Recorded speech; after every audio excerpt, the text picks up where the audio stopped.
Are we live? All right, we are live. Good afternoon, everyone. How are you? Good. I tell you, I just ran from across the street, and I need to exercise because I am out of breath. Okay. So good afternoon, and welcome to the bill hearings for House Health and Government Operations Committee. I'm your chairman, Jocelyn Pena-Milne, joined by my vice chair, Bonnie Collison, to my left. I kindly, I'm going to go through some of the rules quickly. I kindly ask for your patience if we encounter any technical or streaming issues, and this has been the week of encountering them, so please be patient. Also, I'm going to do the same. Can you please set your electronic devices to vibrate, okay? That would be great. Mine is done. As a reminder, there's no food or drink allowed in the gallery because staff has to clean it and they don't have the time. We're very busy. You will see some of us drinking here because we need to keep hydrated because we sit here for hours. So we need to do that. Now, for each bill, we're going to hear from the bill sponsor and the sponsor panel, followed by an all in-person witnesses. So it will be something like favorable, favorable with amendment, and unfavorable. However, and we will also have virtual witnesses, those that cannot make it here. We try to make government come to you. So we do allow virtual testimony. In addition, the bill sponsor in this committee is not limited. However, please be respectful and mindful. Don't take a long time. All the other witnesses have 2 minutes to provide testimony. A timer is displayed. You'll see it on the screen of the witness panel, and a sound will play when you're done and your time has expired. I am not going to interrupt you, but please wrap your sentence, okay? Don't make me interrupt you. I don't want to do that. Please adhere to our committee. I want to thank you for coming every day, being here on time, for doing the working committee, going to your office and answering emails, writing your testimony, meeting with your constituents. This is around the clock. And I don't think that people know the work that you do, but I want to thank you for doing the work that you do. To our staff, thank you for putting this together, because the committee wouldn't run well if it weren't for you. And to our 3 LAs that are the lawyers for this committee, they're the ones that draft the bills and do the amendments, and they do hard work. So I want to thank them. Members of the public will be able to view the live stream of this hearing on the Maryland General Assembly website and on YouTube. And today we're going to go in the following order. However, please keep in mind that I may have to change the order because one of our colleagues has another hearing in another committee, or we don't have all the witnesses here. So just, don't take it personally. Just give me some grace and be patient. So we're going to start first with Delegate Kerr, who has to testify in the Senate afterwards. And that is House Bill 334. Delegate Kerr, will you please sit and bring your panel? Then we're going to, is Delegate Charkoudian here? I don't see her, but we're going to do House Bill 334 first, and then we're going to go to House Bill 8, House Bill 384, House Bill 141, House Bill 553, and then House Bill 268 and House Bill 32. I know Delegate Charkoudian has bills in E&T, so I may have to move her bills here and there as well. So Delegate Kerr, you can get started, please. And that is House Bill 334, Universal Newborn Nurse Home Visiting Services, Program Establishment and Insurance Coverage. Yes, thank you, Madam Chair. Good afternoon, members of the committee. I'm Delegate Ken Kerr before you today with House Bill 334 that has the unwieldy title of Universal Newborn Nurse Home Visiting Services Program Establishment and Insurance Coverage. It's important to point out that the nurse is not the newborn, that there is a newborn that the nurse goes to visit. So I think back to when my wife and I brought home our first child, and the child needed her diaper changed, and so it's like, will you do it? No, will you do it? Well, I don't know what I'm doing. Well, I don't know what I'm doing either.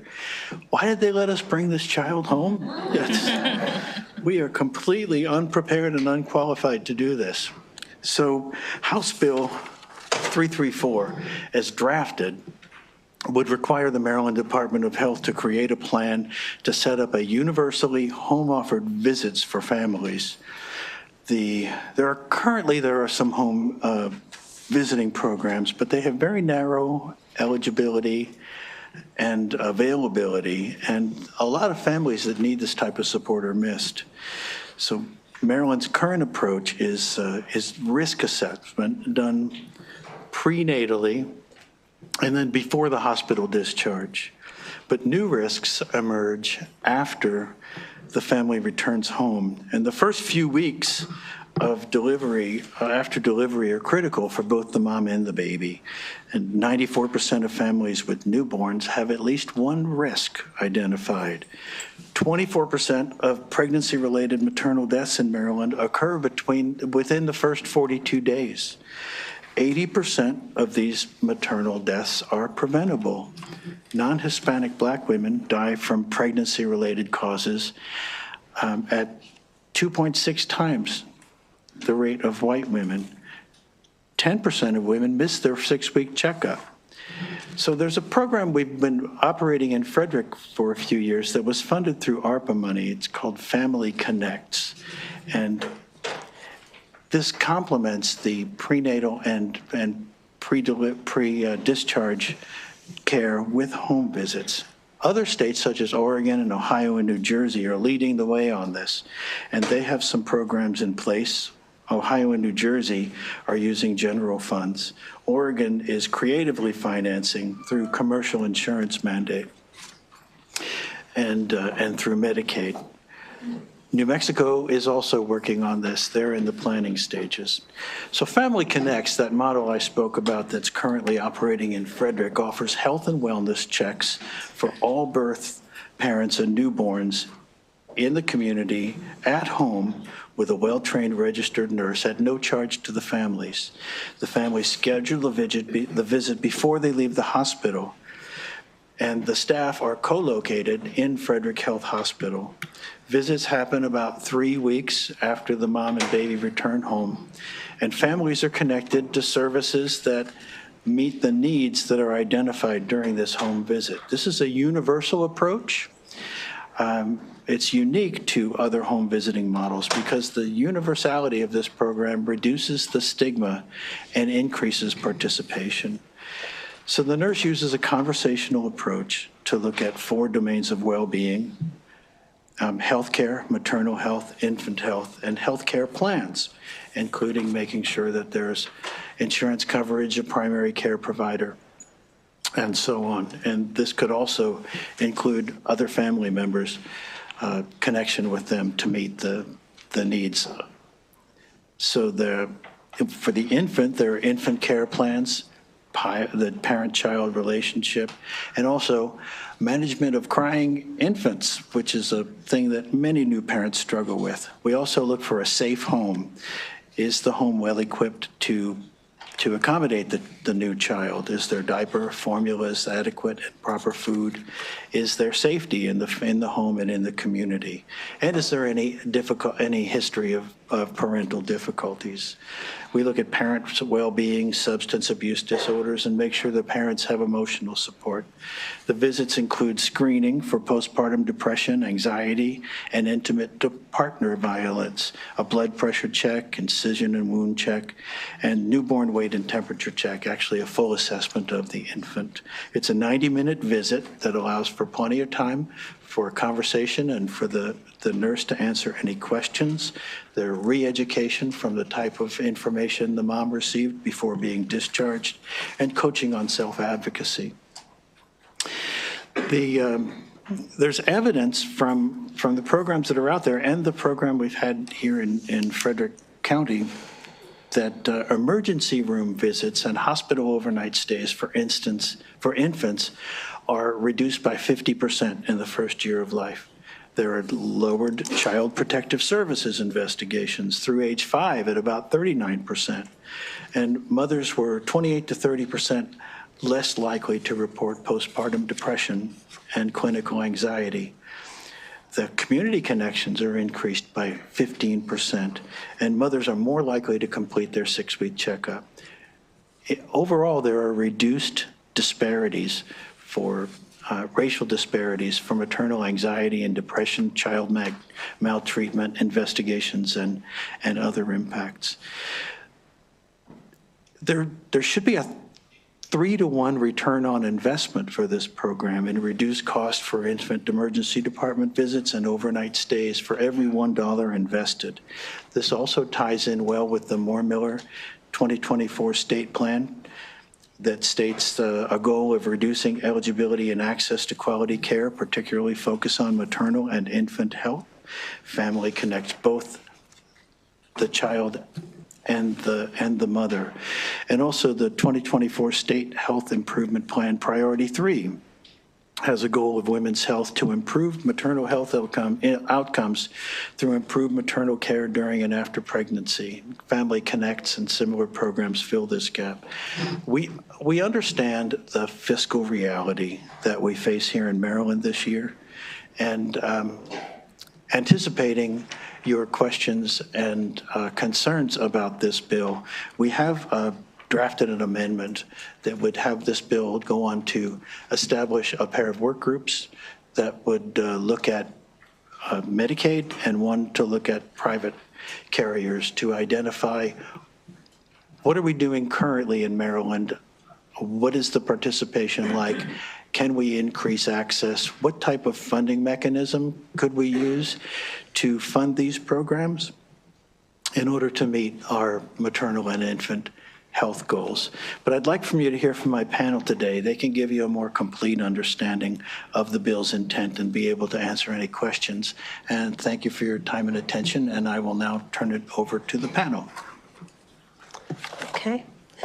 Good afternoon, Madam Chair, Madam Vice Chair, and committee members. I'm former Frederick County Executive Jan Gardner, and I'm speaking in support of the bill and also in support of the amended bill to establish a work group to study the implementation and the impacts associated with the statewide universal newborn nurse home visiting program.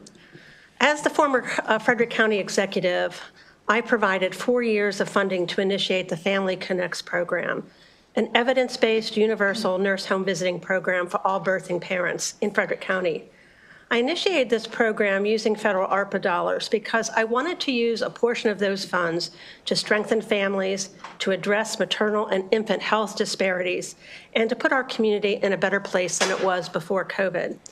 I knew there would be great benefit to collecting the data on the health outcomes, on the cost savings, and that there were options that we could pursue into the future for ongoing funding. For decades, we have talked about addressing racial disparities in maternal health and infant mortality. All of us agree that we want to strengthen our families and improve maternal health, and I am very convinced that the Family Connects model is the right model to do that. It is the only evidence-based program with over 10 years of data from Duke University, and the data is incredibly convincing. Evidence demonstrates a reduction in infant emergency department visits and overnight stays, a reduction in maternal depression and anxiety, a reduction in child protective service investigations, a reduction in racial health disparities, and at the end of the day, stronger families. The program generates healthcare cost savings to insurance providers and reduces the strain on our healthcare system.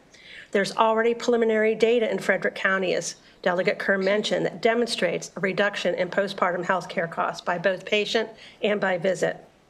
Our nurses have found instances that required immediate follow-up care for either the mother or the infant during that home visit, preventing what have maybe otherwise been a catastrophic outcome. So I urge your support for the creation of the work group so we can discuss and address the benefits of a universal program, the importance of nurses versus other healthcare workers, and the cost savings generated. And with that, I thank you for your consideration and will pass the microphone to County Executive Fitzwater. Thank you so much. Good afternoon, committee. Chair Pena-Melnick, Vice Chair Cullison, and members of the committee, thank you very much for the opportunity to speak on HB 334. For the record, I am Jessica Fitzwater, County Executive for Frederick County, and as you just heard from former County Executive Jan Gardner, the Family Connects Frederick County program was launched using American Rescue Plan Act funding and began home visits in January of 2023. During my time as county executive, Frederick County government has worked closely with Frederick Health to implement this program, and within the first 24 months, over 2,600 families have received home visits. As we have seen more and more families benefit from the program, we've used that data to refine our approach and ensure that we are meeting the evolving needs of our community and maximizing the impact of the ARPA funds available. The decision to continue to prioritize this program has been driven by data and consistently glowing feedback throughout our community. Importantly, the Family Connects Frederick County program harnesses one of our biggest assets, which is our community partnership, to guide its work through the Community Partner Council and the Leadership Advisory Council. And we know this community-led model could and should be replicated across the state. Finally, echoing some of Delegate Kerr's remarks, it's important to note how the Family Connects program aligns with Governor Wes Moore's broader agenda to lift families up and provide them with the tools and resources they need to succeed. By investing in the well-being of Maryland's newborns and their families, we truly are investing in the future of our state. The success we've experienced locally provides a very strong foundation for expanding the Family Connects model across Maryland.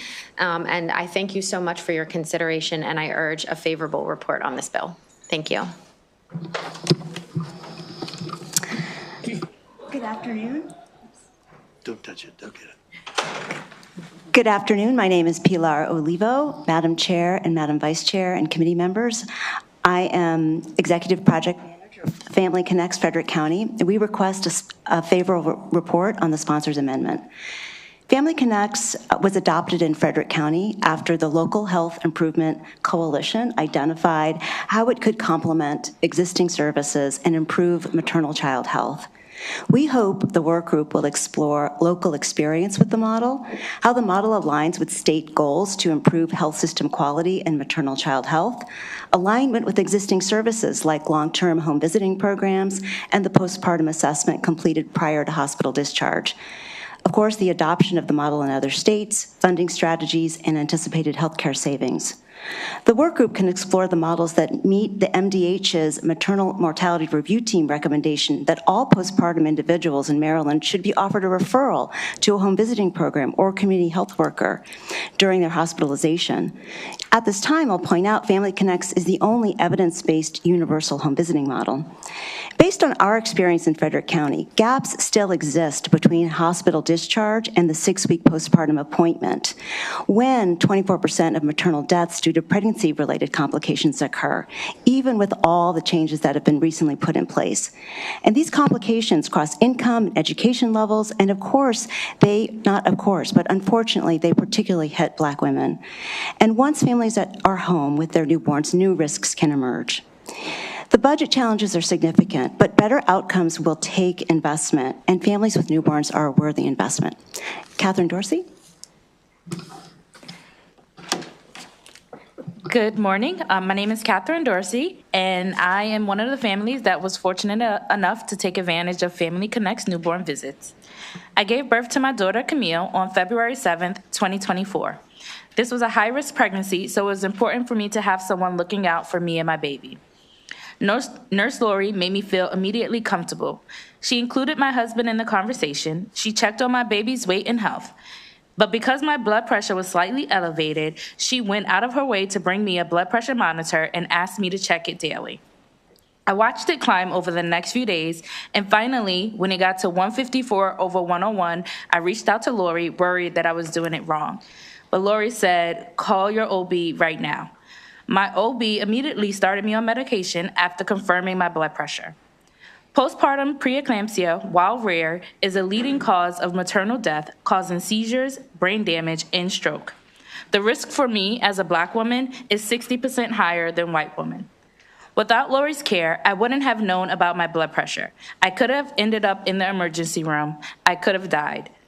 Postpartum women do not see their OB for 6 weeks after giving birth, despite the fact that many complications happen in the first weeks after giving birth. Having Family Connect nurses who do home visits within 3 weeks bridges that gap. Family Connects offers peace of mind that every woman, regardless of race and economic status, should have access to. As one of my fellow Family Connect mamas said, support for this vital service really is a no-brainer. I thank you for your consideration, and I hope you vote in favor of the bill. Thank you for sharing your experience with us. We really appreciate it. And I'm going to open it up for questions now. Are there any questions for the sponsor and his panel? Delegate Kaiser. Thank you, Madam Chair. Welcome. Delegate Kerr, I think my questions are for you.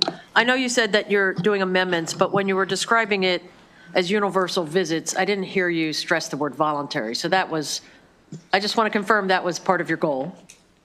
Yes? It is, and I think that actually Pilar can address that. Oh, I better than don't, I can. really just wanted a yes or no. That's It's a yes, it's voluntary. Okay, and so then my longer question, I loved your diaper example of you and your wife fighting over neither of you being able to do the diapers. But I heard you also explaining the risk assessment, and I don't think there's much of a risk to maybe getting the diaper wrong. So how does that play in? And then also, I was just also wondering, again, with the work groups, you were saying that the nurses would come to the home and make sure all the things were there. So I guess focus on this question instead.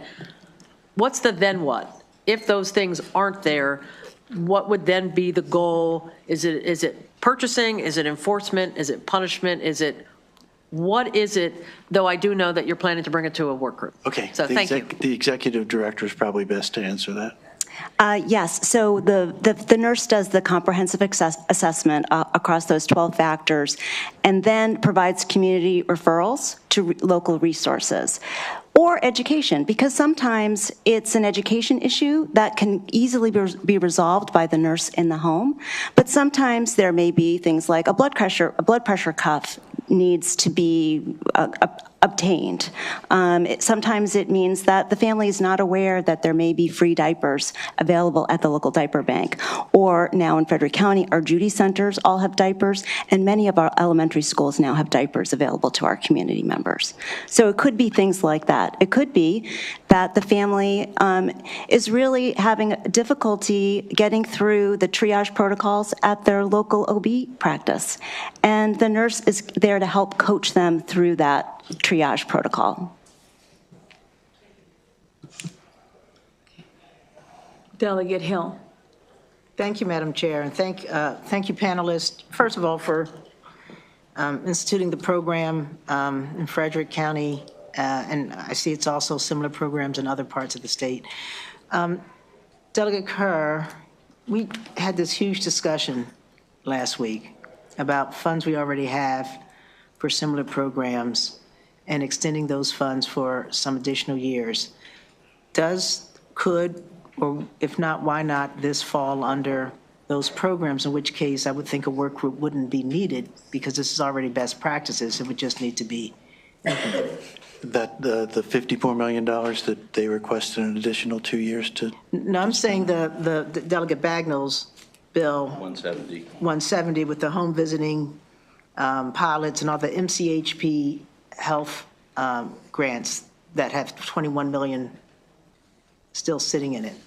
I'm trying to understand, the programs that you're doing here are very similar, and the local health departments association says that it's duplicative in many ways, but you're trying to either do a work group about a new program, and I think we already have structures set up, and maybe you can explain why I'm wrong, why we don't have structures set up to already expand this program to other jurisdictions. Do you want to take it? Probably because we were unaware that the program existed, but I'll let the executive director answer. I'm sorry, I'm not. There are no programs in place that set up a structure for universal access to a home visiting service. So the mechanisms that are in place now are for healthy families, nurse-family partnership, and then programs that are more curriculum-based at family support centers, family resource centers. But those require they have very narrow risk eligibility ratings. And so this service is for all birthing parents, no matter their economic or education level or number of children they have. Because what we're seeing is that families even with 5 children, identify new risks that emerge, even with that 6th child. So, Thank you. Hutchinson, Thank you, Madam Chair. you're welcome. Similar minds are thinking alike here, because if you were thinking the same bill, it was House Bill 170, which is the Health, Maternal, and Child Health Population Health Improvement Fund that we just passed out last Friday, which had $24 million in it. I may be over my pay grade and asking, why can't that be used for this program?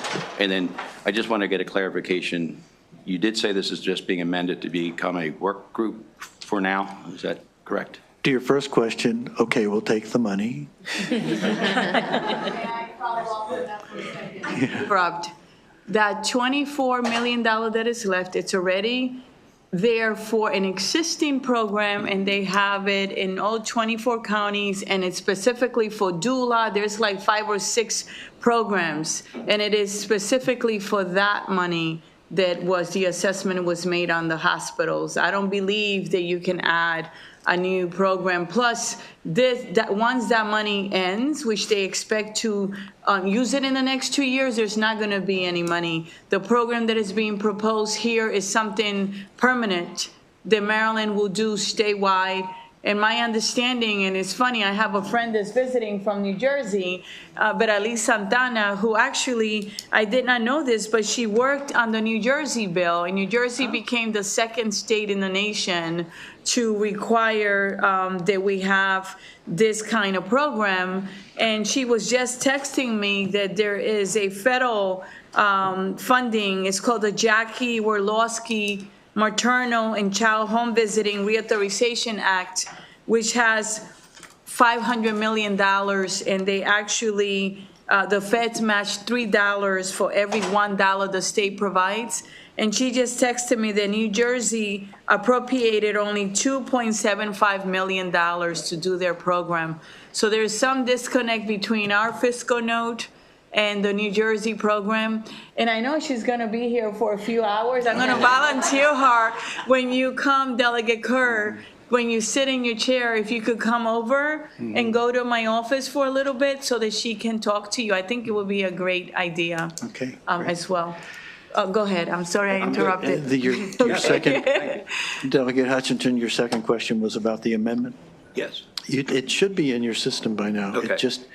It simply suggests that we convene 2 work groups to look at. Mostly it's like, start at the end, what are our outcomes? And then work backwards. What's the most efficient, cost-effective way to achieve those outcomes? What's being done now? Can that be expanded? What are some alternate funding mechanisms? Thank you. If I may, I know that the fiscal note, as you know, it's huge, right? And this session, we It's can. smaller than I thought it would be. This session, we can pass bills with huge fiscal notes, and you are turning it into a work group. What I would advise you is to see if there's some entities besides the Department of Health that can staff the work group so that there's no fiscal note. Well, And if you- we chose work group rather than study to avoid a fiscal note. Okay. And just looking at perhaps even self-staffing. Yeah, and we can do that. So let me know. Let's work. Let's definitely work on it. As you know, last session this committee had 7 different work groups, and we did it without a bill, and we did the work. So think about what the composition will be, as well. Any other questions? Seeing none for this panel, I want to thank you for your commitment and the work you're doing. I mean, it works. The problem here is the fiscal note, right? It doesn't mean that we don't want to do it. Like, I would do it in a second. All right, I don't want you to leave here thinking that we're not committed to it. We're very committed to it. Oh, Delegate Olson, did you just put the light on? Okay. Thank you. I thought I better raise my hand because I was Okay. a little late to the draw. I do have a question about why the insurance companies aren't covering this as covered work. if you're aware, if you know the answer. And if not, I think they should be included in that work group. But yeah, we would include them in the work group. I think the only thing we can guess at is their letter of opposition from the League of Life and Health Insurers that just cited cost. Thank you. Okay, any other questions? Seeing none, I think that Delegate Olson may want to work with you too and help you out. Thank you so much for being here. We're going to call the next panel. Thank you. Actually, because these were all favorable and I'm trying to be balanced, there is an unfavorable. Jonathan Alexander from the Maryland Family Institute, are you here? Where are you? Okay.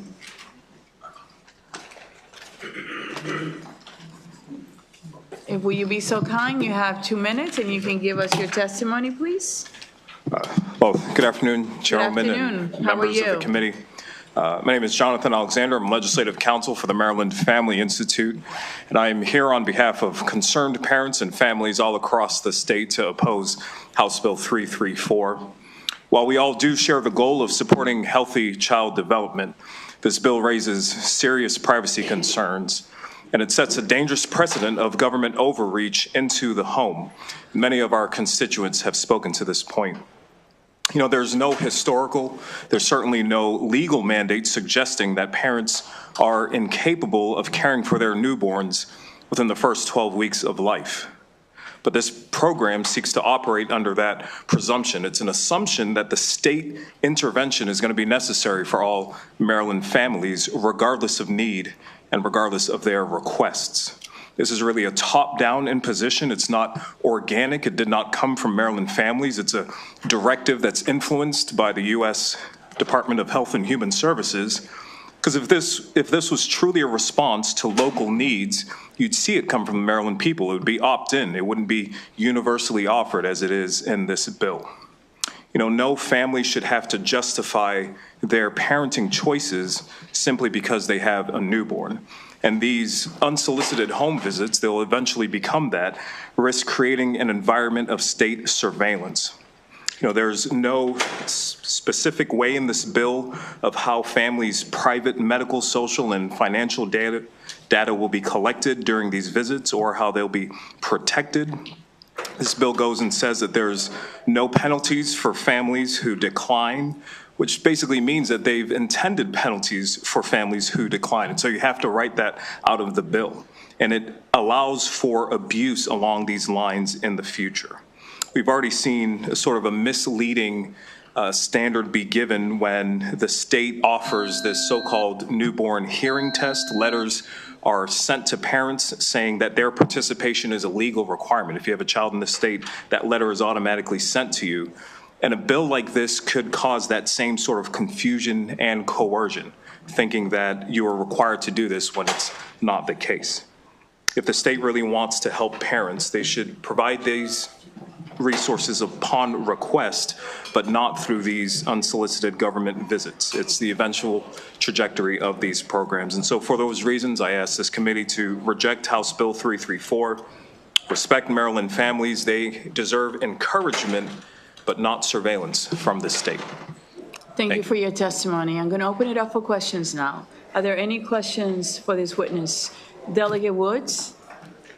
Thank you, Madam Chair. So I'm trying to understand, if this is completely voluntary, why are you saying that this is going to be inflicted and that there is going to be a penalty if people decline? I'm not clear. Yeah, about it certainly had to be contemplated in that, and the question was asked, you know, what occurs if something is wrong? Do the nurses, are they charged with the responsibility to then report or to then follow through if they're in the house and they see something is wrong?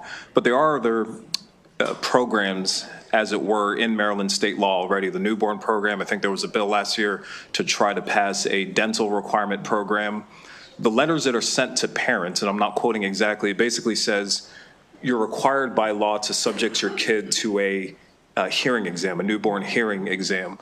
The law never says that. The law says that the state is required to offer it, but in the way that that letter is sent to parents, it's coercive. It seems that there would be something attached if parents don't follow up. And that's the trajectory of something like this. What is first an offering saying, hey, it's a suggestion, soon after becomes a requirement and a mandate.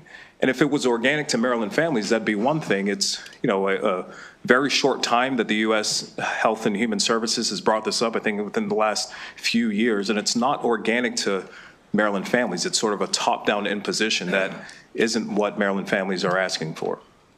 Madam Chair, may I follow? Yes. So I want to understand again, if it's voluntary, a person brings a nurse into the home, perhaps there is something that the nurse sees as being a problem with that child. My assumption would be that that nurse is going to bring that to the attention of the parent and trust the parent to follow through with their services. And if that parent doesn't follow through, that nurse becomes a mandated reporter if it was a risk for the child. I don't understand how that becomes an imposition because, and please correct me if I'm incorrect, that now it is someone's responsibility to make sure that the needs of that child are met. Yeah, you'd hope it never comes to that point. And if past is prologue in the way that this program is introduced, or other programs like it are introduced to Maryland families, it's a letter sent. It hasn't gone to the point of a knock at the door, but it's a letter sent basically telling parents, hey, there's a legal requirement for you to follow up with the state based on either dental screenings or hearing screenings. This is just another one saying, hey, we want the state to come in and make sure you're parenting correctly in the first 12 weeks of this child's life. That's unduly coercive. It's confusing. And once again, it's just not a groundswell of Maryland parents asking for this.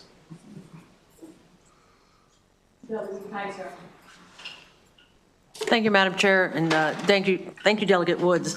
Sir, I heard part of your answer to Delegate Woods' question really referencing my original question to Delegate Kerr about enforcement or punishment. But given that the program is voluntary, when someone says no, where is enforcement or punishment when someone hasn't received any services? Yeah, let's hope it doesn't get to that point. And if there are absolute safeguards. But logically, if I say no to the service and no one comes to my home, how could the tree fell in the forest? No one is seeing what my home has or doesn't have. I feel like it's a made-up problem to say that we're going to do enforcement for people when we don't actually go to their homes. Yeah, if the mechanism was so unnecessary as a tree falling with no one hearing it, then there wouldn't be the impetus from government to say that we're going to do this or give this to people. And if the state was consistent in being so neutral that they did not send letters that were unduly coercive or saying that there is a legal mandate for you to comply, I think you didn't answer my question, but that's fine. I'm done. I'm good. Thank you, Madam Chair. Okay. Delegate Chisholm. Thank you, Madam Chair. I appreciate that. I am a little perplexed by this too, because the title of the bill is universal. Do you know what the universal is by any chance? Yeah, I'd hope they do a clearer way of defining it. It does just seem, once again, this isn't groundswell. It sort of comes from a directive from the federal government, or at least that's where they're leaning towards. It's universal, applying to everyone in the state. If you have a child in the state within the first 12 weeks, the state in some way is thinking we have the authority or mandate from this committee or from the state to go into this home and ensure that a list of things are being taken care of, both for the child and for the mother. So universal does mean across the state, every county, every family, every newborn parent. Yeah, it sounds like a great intention. I'm just curious on why the fiscal note was so off and why the term universal was used in the title of that bill if it's not going to apply to everything and everybody, which is clearly defined as everything and everybody in universal. I think you're right. I think that, if I may, one can say that universal means to have consistency, to have one set of, rules that would apply to everyone. Whether someone agrees to take the benefit, it's on them, which is why it's volunteer. And I understand your position, I respect it, but I want us, and for people that are going to testify on the bill as it is drafted now, today, right? Let's not speculate about the future. We are in session every year, right? We come back, we can put things in to fix things. But I think that the objective here is the fact that women particularly Black women, are dying at a rate 4 times higher than white women, and that Maryland went from a D to a C regarding our ratings for maternal health mortality, and we're number 19 in the country.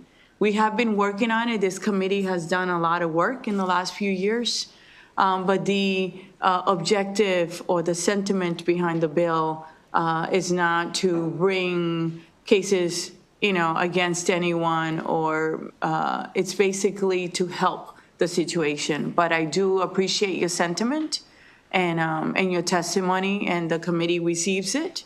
And I'm grateful for your time, okay? Certainly, Chairwoman. I appreciate your comments. No, my Very pleasure. welcome. Thank you for being here. Everyone is welcome. Certainly. But I want you to know the intent and why we're doing it as a committee. You're always welcome. Yes, ma'am. It's good to have different perspectives as well, and we're very respectful, and it's well received, okay? Thank You you, have a ma'am. blessed day. You too, ma'am. Thank you. We're gonna go now to favorable. I just wanted to be balanced. So we're gonna go to Mr. William Kress. If you're here, please come up. And then we have Stacy Brown and Kimberly Freeman, and Kenneth Dodge are virtual. And may I have Juwandi, are you here? And if I did not pronounce your name, feel free to correct me, okay? And good afternoon, and who will be so kind and get us started? Thank you, Madam Chair. Thank you. My name is Bill Kress. I'm here today on behalf of the Maryland Nurses Association in support of the legislation. I think you all get how important this legislation is and this program is. I'm not going to go into the benefits. You understand that. But I did want to raise an issue and kind of give you some more information, and it's really to the chair's comment about it being done in other states. It's actually being done in 10 other jurisdictions in the state of Maryland. And let me put my glasses on. Can I read the title? It is the Maternal Infant Early Childhood Home Visiting Program. And that is being done in 10 jurisdictions. It's a small number of families. It's about 1,000 families. But the important part is, and this is in my testimony, it's also in the fiscal note, that they're evidence-based programs. The department has lots of data regarding the programs, their efficacy. And this is well proven not only in the state of Maryland, but throughout the country. So it's important to note, and we would look forward to working with the sponsor and with the work group and providing our insight to the program. Thank you, Madam Chair. Good afternoon, members of this esteemed committee. My name is Stacy Brown. I am the Executive Director of the Family Tree, a member of the Coalition to Protect Maryland's Children, and a licensed clinical professional counselor. I'm honored to speak with you today in support of House Bill 334. The Family Tree, located in Baltimore City, offers an array of home visiting programs that supports moms, babies, and families. In 2017, we brought Family Connects to Maryland. We added Family Connects to our service offerings because we saw an unmet need and an opportunity to broaden our reach to families that could be served. Family Connects allowed us to serve families within targeted geographical areas, many of whom did not meet the risk factors or census tract required by other programs. Without Family Connects, these families would not have received the needed medical support, care coordination, and community resources that they needed. Additionally, due to its short duration, Family Connect serves as a triage and referral source for longer-term home visiting programs, such as Healthy Families, Parents as Teachers, and some of the others that you heard mentioned today. As an organization that offers all of these programs, I have seen the long-term impact of families who have benefited from the smooth transition from Family Connects to these longer, more intensive home visiting programs. For this reason, I encourage you to support House Bill 334 with the suggested amendments that would allow a work group to examine service gaps, cost, and ways that the Universal Family Connects program can support longer-term programs. Thank you for your time.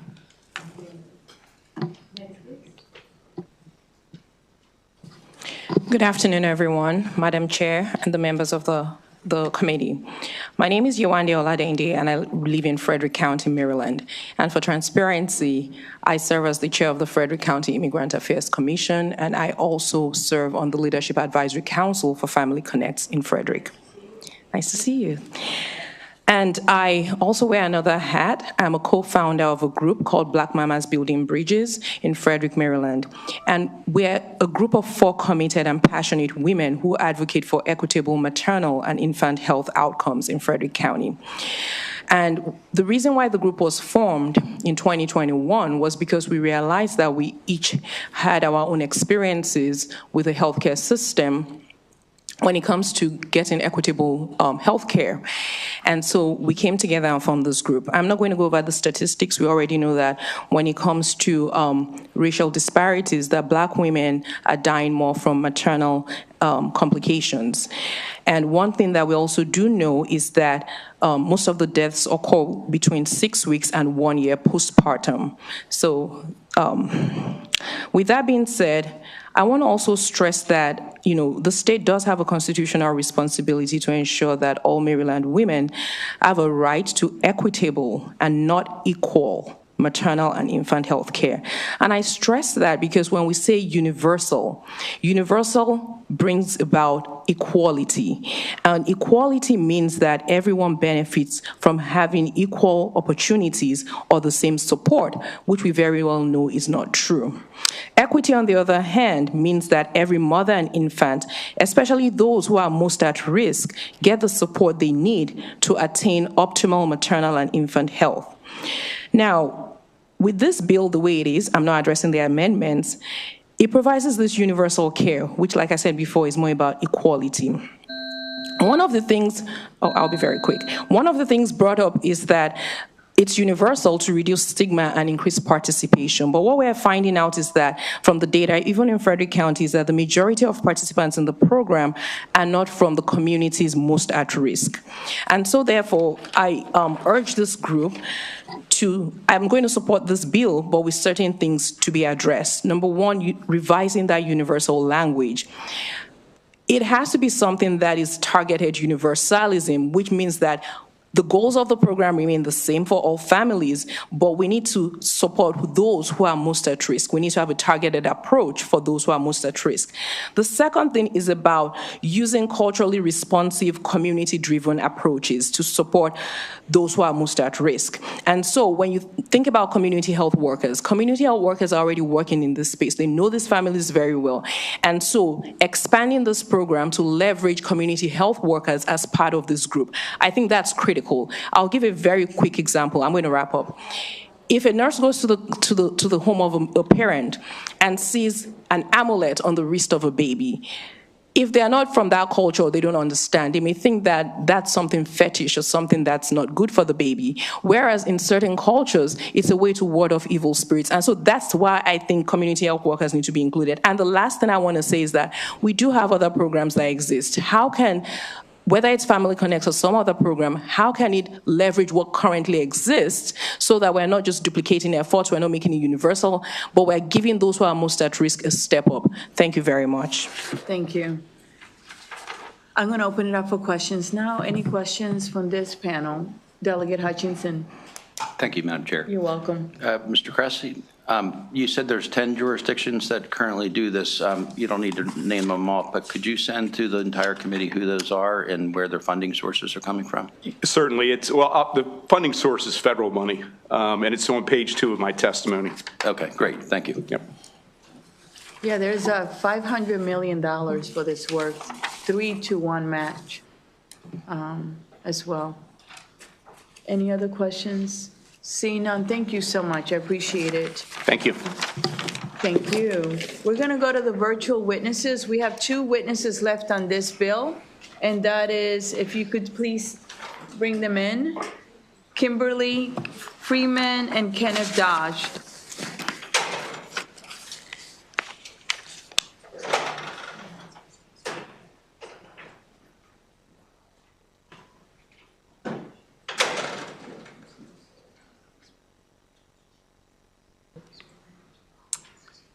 Good afternoon. Will you be so kind and get started with your testimony? Yes. Thank you. Madam Chair, Vice Chair, and members of the committee, I'm here today to offer testimony in support of House Bill 334 with the sponsor's amendment. My name is Kimberly Friedman. I'm the Chief Program Officer at Family Connects International, the national office that provides training and technical support for the Family Connects model. And as you've already heard, it's an evidence-based, so rigorously researched program. And I want to make sure that I stress it's universally offered. It is not a mandated program. It is fully voluntary. And it's offered to all families so that there is no stigma associated with accepting or participating in the program. It's not targeted to anyone because of their demographics, because they're having a baby for the first time, or for any other purpose.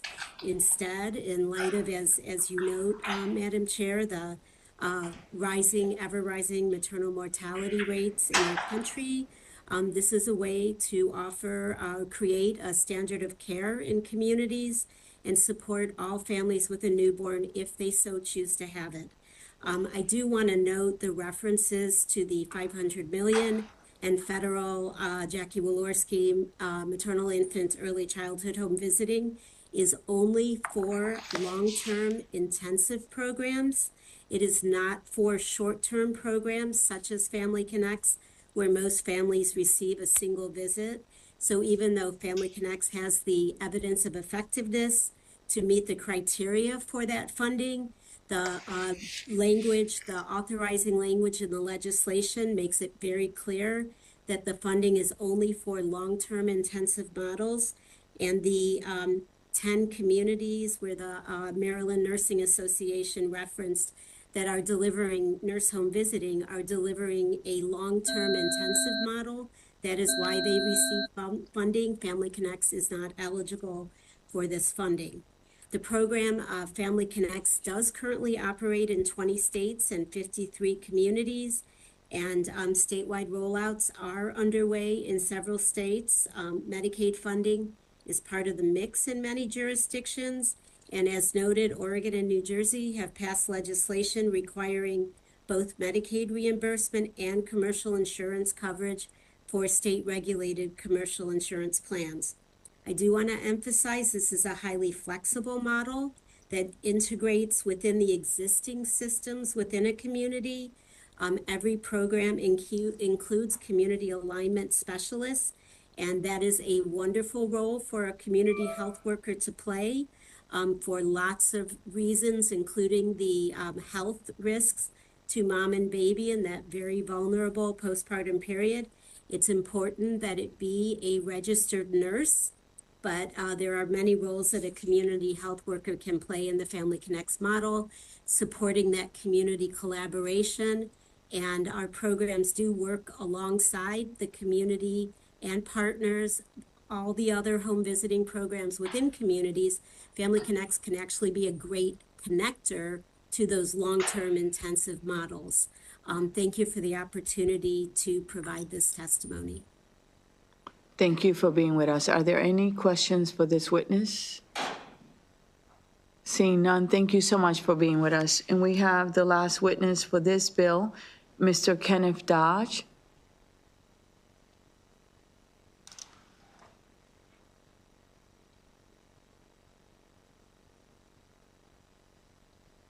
Good afternoon, sir. How are you? I'm doing well. It's good to see you. Nice to see you. Will you be so kind and give us your testimony? Yes. You ready for it now? Yes, please. Thank you. I'm Ken Dodge. I founded the Family Connects program in 2009 after a decade of research and development. I remember the day my son Graham was born as the most exhilarating and the most frightening day of my life. It was frightening because my wife and I did not have a clue about how to keep Graham alive, let alone thrive. I did not even know that diapers came in different sizes. And we did not know where to turn for advice and support. That is where Family Connects comes in. Family Connects is a voluntary system of care for families at the time of birth. Family Connects nurses reach out to every birthing family in a community to visit their homes, support them, and listen to their particular needs. These nurse families to community resources that could address their unique needs. Family Connects has a very strong scientific evidence base. We've conducted 2 large randomized controlled trials involving over 6,000 families from diverse backgrounds, much like the families in Maryland. Compared with controlled families, those families randomly assigned to Family Connects show a 39% reduction in child abuse investigations and a 1/3 reduction in emergency medical care and costs that last at least through the child's 5th birthday. Our benefit cost analyses indicate that the modest per family cost is associated with a 300% return on investment. Family Connects is now being implemented across the country. Financing plans vary, but one promising model is similar to that proposed in Maryland, for which costs are shared across Medicaid, taxpayers, and commercial health insurance. Thank you. And thank you for sharing your story. You know, I remember when I had twins, imagine that. How was that for you? Twins, oh my gosh. I had twins and a 19-year-old boy, so 3 in diapers. So that was quite an experience. Anyway, thank you for sharing your story. We appreciate it. I'm going to open it up for questions. Delegate Bandari. Thank you. Madam Chair, the question is to the sponsor, if I may. Oh, but you can because the sponsor is not there anymore. Unless you can make the question general and ask Mr. Dash. I can do that as well. Okay. And I was reading the testimony. One of the testimonies stand out. Elizabeth Chung was there, and her testimony highlights the significant impact of community health workers in improving maternal and infant health outcomes, particularly in underserved communities. Given the success of programs like AACF's Maternal and Child Health Project, how does this ensure sustainable funding and institutional support for community health workers? Additionally, will the bill establish clear accountability measure for healthcare institutions to invest in meaningful community partnership? Yeah, I love community health workers. Our program relies on nurses. We did a lot of piloting with different professions, social workers, community health workers, child development specialists. And, you know, families at birth love nurses coming to their home. They could do a medical eval. They could see if that yellow color on the infant's face is a problem or not, is jaundice or whatever. I think that community health workers are very promising, particularly at other ages. Our evidence would not address whether community health workers would be effective at birth or in this program or not. So I don't want to disparage community health workers at all. I think they're wonderful. But this program relies on nurses because families love a nurse and want nurses in their homes.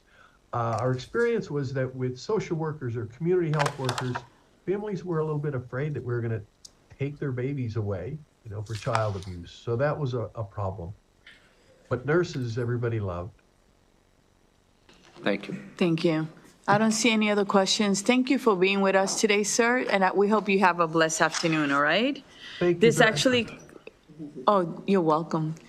This actually concludes the bill hearing on House Bill 334. We got through 12 witnesses on that one. Let's do the next one, and Delegate Harrison gets extra points because she only has 2 witnesses. This is House Bill 8. Actually, no, one more witness, yes. House Bill 8, Delegate Harrison, Public Health Food and Milk Product Labeling Requirements. Good afternoon, Delegate, and thank you for being patient as you waited. Good afternoon, Madam Chair, members of the Health and Government Operations Committee. For the record, I am Delegate Andrea Harrison, and I'm here to present House Bill 8, which is Public Health, Food and Milk Product Labeling Requirements. So as I look around the room, I'm sure that each and every one of us has at some point looked at a product in our pantry and looked at the expiration date. You said, well, this bag of whatever has been in here for a while. I wonder if it's still good. And it has something on it that says Best Buy. But what does Best Buy mean? And so this bill is to require certain manufacturers to actually just be more clear in what that means. It's about product safety and product quality. We have a problem here in this country with waste. The cost of everything is going up. Families are trying to pay their rent or their mortgage. They are trying to pay utilities. They're trying to pay insurance. And yes, they are even trying to buy food. All of these costs continue to increase. And I believe that one way that we can help families, the people that we represent here across the state, to not waste and throw away food is to have dates certain for quality and safety on their food.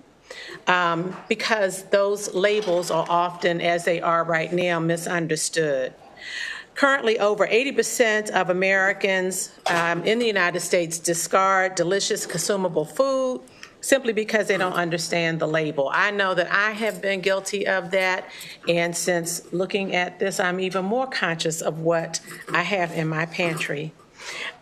So, you know, we have sell by, best by, enjoy by dates, but really what does that mean? We're not sure really if it's edible or not. We've heard that, oh, well, you can have your milk, you know, 7 days past what's looked at as an expiration date, but really do we know?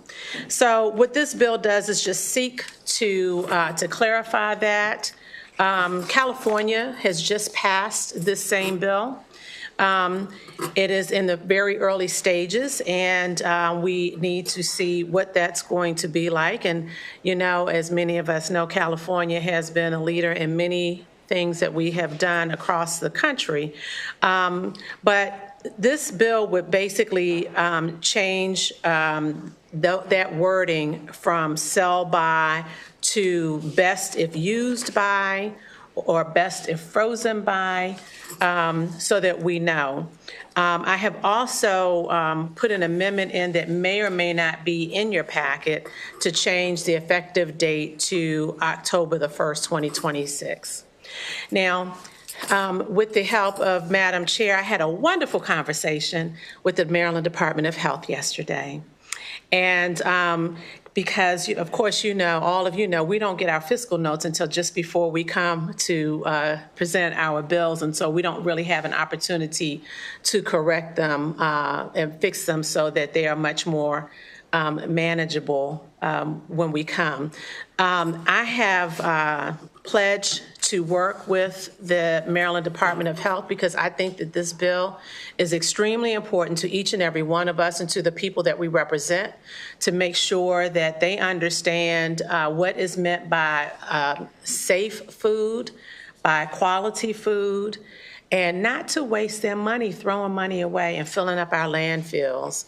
And so I know that it had a nice fiscal note on it, and understanding where we are. So I will say, and I have talked with those who are in opposition, which is the Maryland retailers, which, by the way, we've been working together on this, that I am going to withdraw the bill this year and work over the interim with the Maryland Department of Health. But I thought it was important for me to come and present this to the committee because I do plan to bring it back. And I just think that it's a very important issue that needs to be resolved. It's one that I looked at shortly after I got here to the legislature some years ago.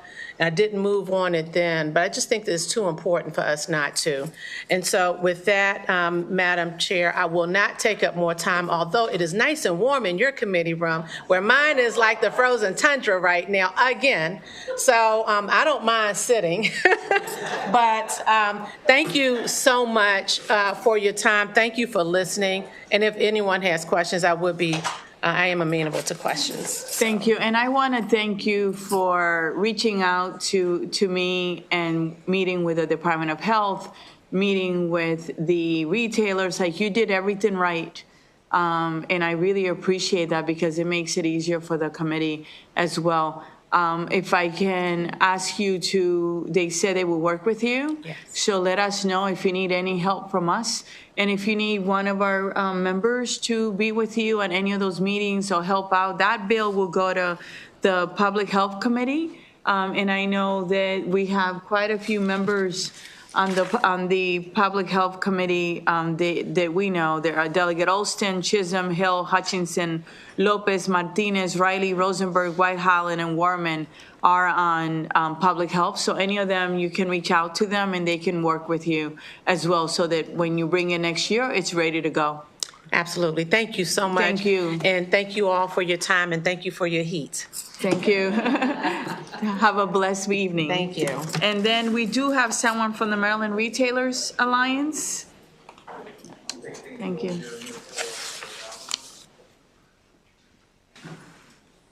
Good afternoon. How are you? Good afternoon. I'm well, thank you. Good afternoon, Madam Chair and honorable committee members. Sarah Price on behalf of the Maryland Retailers Alliance. I will try to be quick here, knowing what's going to happen with the bill this year. The sponsor did share the proposal with us over the interim, and I greatly appreciated that and her consideration of our initial feedback, which was that if this is something that the legislature would like to move forward with, we would need for the label language to align with the existing California law. We're having some problems with the labeling like in Rudy's Law, so we just need to have consistency across the board when we do have issues like this being addressed at the state level rather than a national federal law. Despite the work that we were able to do together, I did have to come forward in an unfavorable position on behalf of the majority of our grocery stores, which in Maryland, we do have large chains, but frankly, the majority of our members of food retailers in Maryland are independent or regionally operating grocery stores. So even some of our large chains here in Maryland are located exclusively on the Eastern Seaboard. So while consistency with California does help out those national brands and larger multi-state operators, for the majority of our food retailers in Maryland, this would be an entirely new policy, and it would create more of a patchwork here on the East Coast, particularly as we have local and regional goods coming in from other states. So that is why we did end up coming forward unfavorably, even though the language, I think, it came out as we could have hoped if this is something the legislature would have wanted to move on a national scale. But ultimately, we do have concerns about the patchwork, the interstate commerce, and the impact on the Maryland-specific businesses. But I'm looking forward to trying to work it out next year. Thank you. And thank you for your work and for meeting with the delegate. Are there any questions? Delegate Alston. Thank you, Madam Chair. If you could, please provide to the committee a list of the retail grocery stores that you all represent. I'm curious to see who they are. We generally don't disclose our membership. You can view our board members on our website, but that is sort of part of the partnership that we have with some of these entities is they hire me to come in and do the work, and that's what I'm here for. So you're providing testimony for a group of undisclosed, unknown entities? There are times in individual conversations where I may be able to share who some of our members are, but typically it's not disclosed in public testimony. Okay, so we're going to have multiple labeling bills that are going to be coming up this session, and it's going to be important that we're able to meet with them to find out what the specific concerns are, because it's not going to stop with this one, and we're not going to just not do it because there are one-offs that may have problems. So it would be really helpful to know that information. Thank you. I would be happy to meet with you on their behalf at any time. Thanks. Delegate Taveras. Thank you, Madam Chair. Just piggybacking on my colleague Delegate Alston's comment, last year we passed Ruby's Law, which was a very similar bill to this one. Basically, California had passed legislation. It requires certain labeling, and we were able to accomplish it. And so why would we not be able to follow in that same pattern? addressing commercial, interstate transaction needs so that we could allow time lapsed. Kudian, you're next. To accommodate for that. I would say to compare between the two bills, last year's bill impacted a very specific subset of products, whereas this proposed law would impact literally every single food product in a grocery store.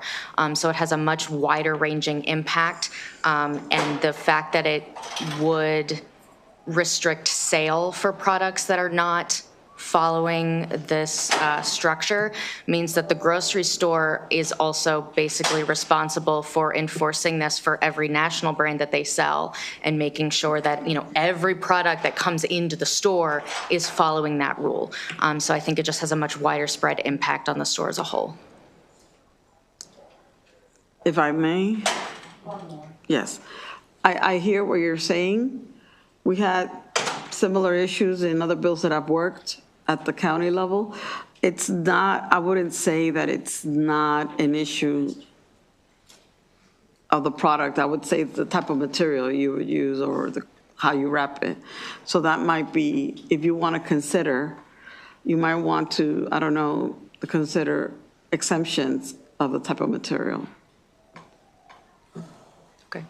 I'll leave it there.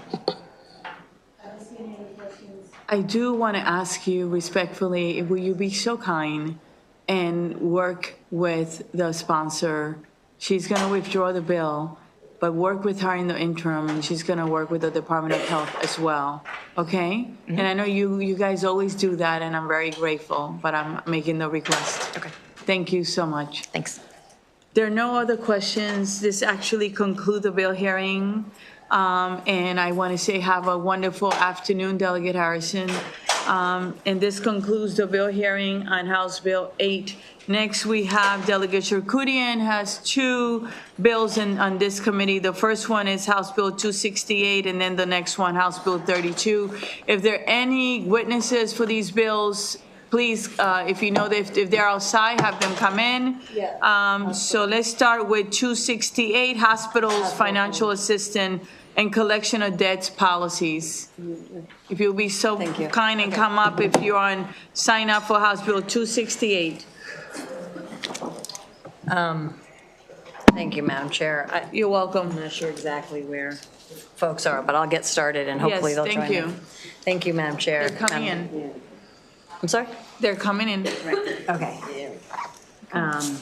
Madam Chair, Madam Vice Chair, colleagues. Will you be so kind and push the microphone closer? Do what? Okay, yes, Yeah. these new microphones. I know. Need a lot of help. Yes. Okay, we're here to help them.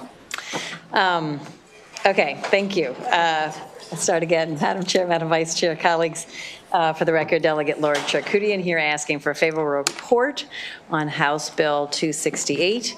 I want to start by saying that this committee, I've had a chance to work with this committee, and many members of this committee have done really extraordinary work over the years on hospital financial assistance and medical debt. And we've gotten from a place where we had some of the worst outcomes in terms of medical debt in the country to a place where we have some of the best outcomes, and we've been recognized as having some of the strongest protections for consumers as it relates to medical debt. But we still have a ways to go. And so this bill takes us that further along that line of protecting those who struggle to pay their medical bills. So there's a couple of different things that this bill does. I'm going to walk through it. You'll hear from witnesses about why it's important. So the first thing that it does is right now in Maryland, we have a requirement for free care at 200% of poverty and below. And then we have a requirement that hospitals offer reduced cost care between 200% and 500%.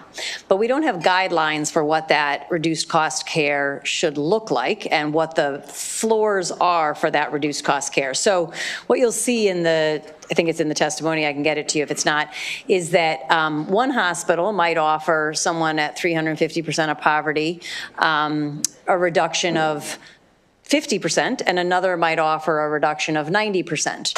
And so when you have an emergency and show up in an emergency room, the emergency room you show up in will determine how much financial assistance you actually get. And so for equity purposes and to make sure that we have floors and a certain amount of assistance for everybody within that range, this bill establishes standard levels of sort of the discounts that people between the 300% and 500% of poverty would receive. The second thing that the bill does is it prohibits reporting of medical debt to credit agencies. This is something that the federal government had started to pursue. It's not clear what's going to happen with that direction at the federal level, and so this is a protection that we can put in state law, so that regardless of what happens at the federal level, we have that protection. Third, what this bill does is it prohibits hospitals from suing patients who owe less than $500. The thing that happens at the level of $500 debt that people owe is that people are really struggling to pay that $500. From a hospital's perspective, if you have an attorney in a court anyways, to add additional $300, $250 dollar cases to that attorney has almost zero marginal cost. But from the perspective of the person who needs to defend against that $250 debt, they have to take a day off work, they have to get childcare, they have to get themselves to the court. And so the harm that it causes someone who's already struggling to pay that $500 debt doesn't seem that it's worth the benefit to potentially collect on, end up with wage garnishment, whatever else comes of that. And finally, the amendment that we've submitted that hopefully you've received also prohibits signing under seal for medical debt. And what this means is normally there is a 3-year statute of limitations, but when something is signed under seal, the statute of limitation extends to 12 years.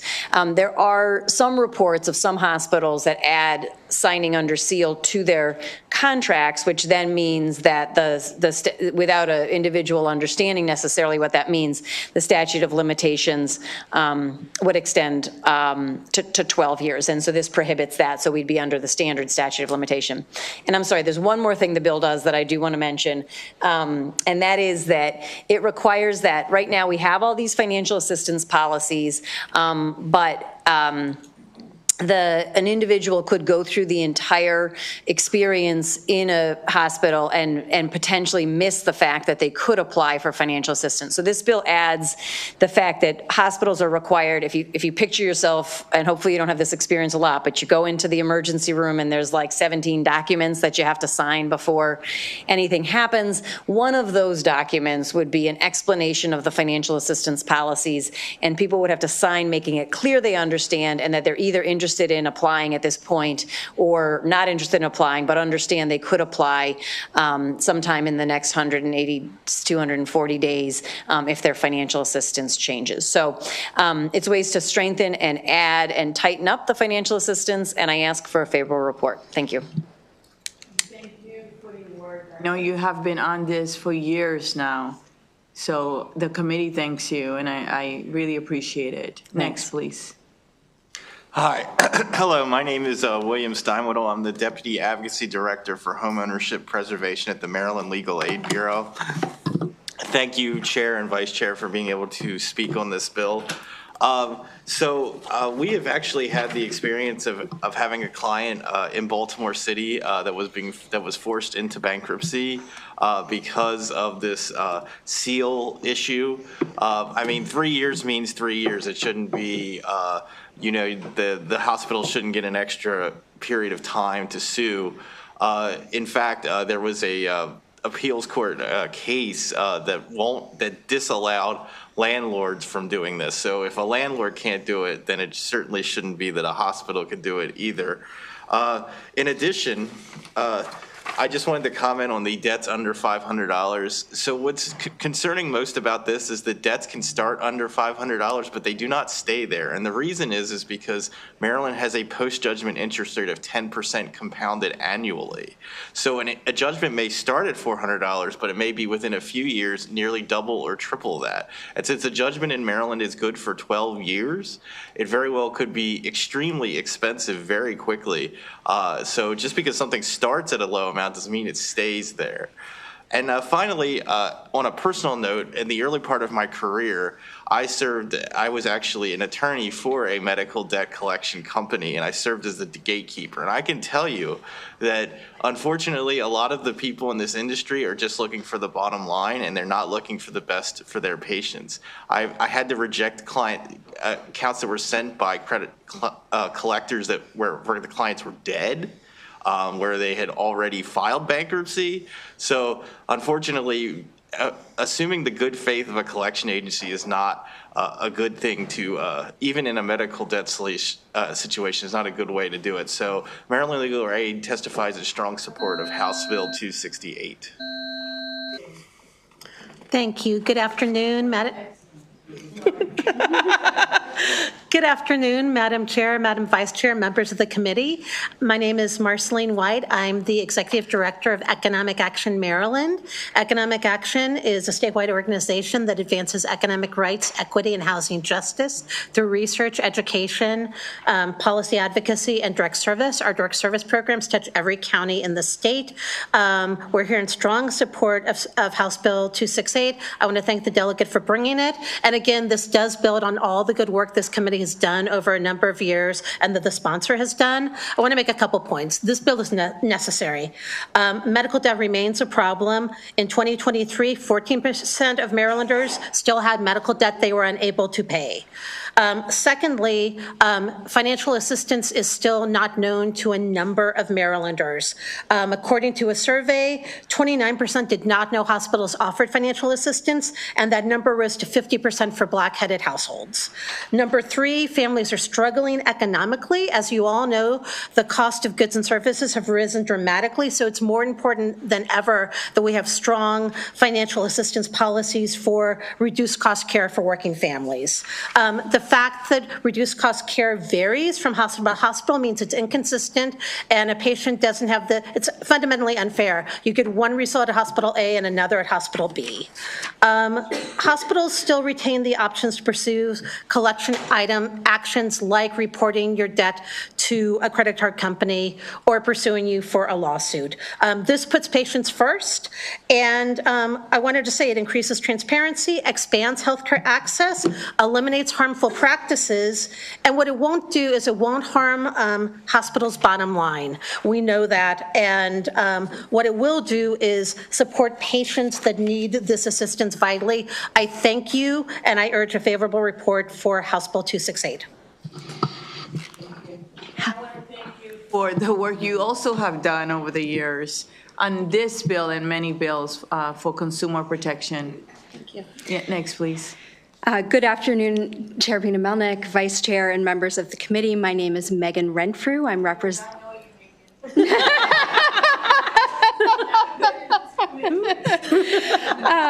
I represent the Health Services Cost Review Commission. House Bill 268 improves consistency in hospital financial assistance policies across the state. I'm really going to focus, although several people have already talked about it, on the discounts offered to patients who qualify for reduced cost care. Right now, there's significant differences between hospitals on the amount of discounts that they offer. This bill provides minimum standards for those discounts to improve the fairness for patients, depending on which communities they're in and which hospitals they go to. The bill also ensures that the method used for calculating income to determine eligibility for free and reduced cost care is the same as the method used to determine the monthly payment amount under income-based payment plans, which you all passed into law a couple of years ago. That is also a consistency issue. It's going to help with fairness for patients. I know there is testimony that may talk about the cost to hospitals on this bill. This bill may increase the amount of financial assistance that is provided to patients.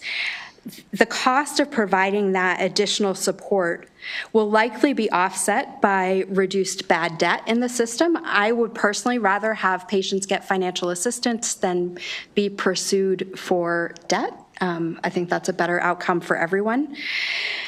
If the costs do increase, HSCRC's existing policies automatically adjust the amount of revenue that hospitals receive for those increased costs. That is automatically in our rate determination policy. I talked too long. This is an important step towards decreasing the burden of medical debt, and HSCRC urges a favorable report. Thank you so much. I'm going to open it up for questions, and the first one I saw was Delegate White-Holland. Oh, thank you, Madam Chair. My pleasure. I did see Delegate Chisholm's light go up, so Was he first? Yeah. Was he first? Okay, so Delegate So I Chisholm, defer to the good go delegate. ahead. Oh, Please go ahead, Delegate. we are so polite in here. Let me make the decision. You go ahead, Delegate Chisholm. Mine might be a yes/no question. Thank you, Madam Chair. I thought that we already prohibited medical debt being added to credit reports. Not in Maryland. Not I thought we explicitly. passed that bill last year. And the only reason Did we?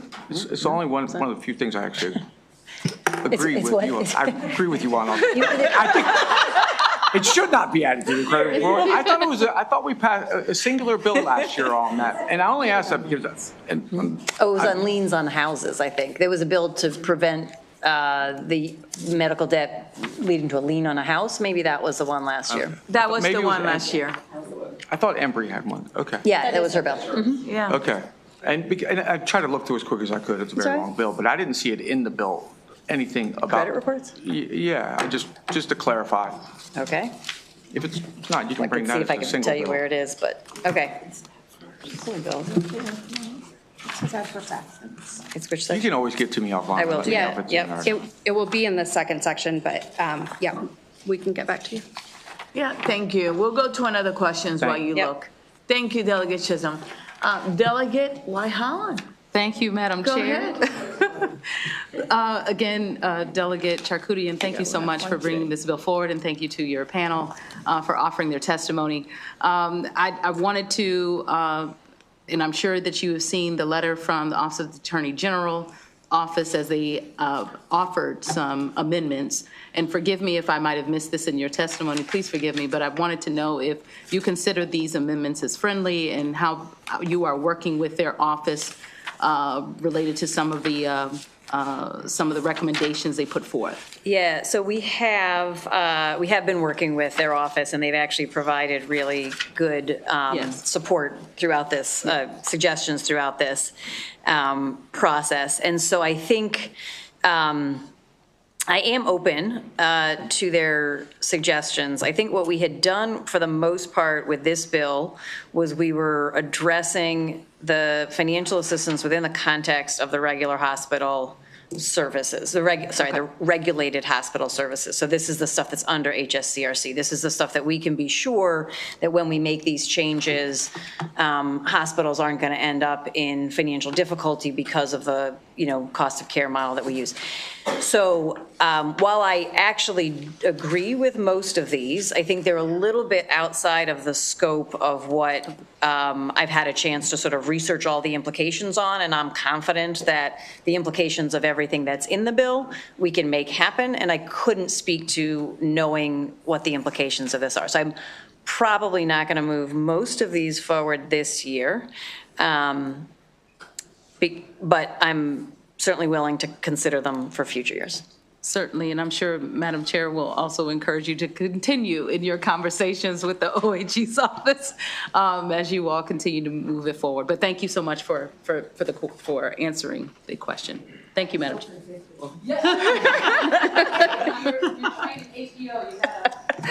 Delegate Kipke, followed by Olston, followed by Collison.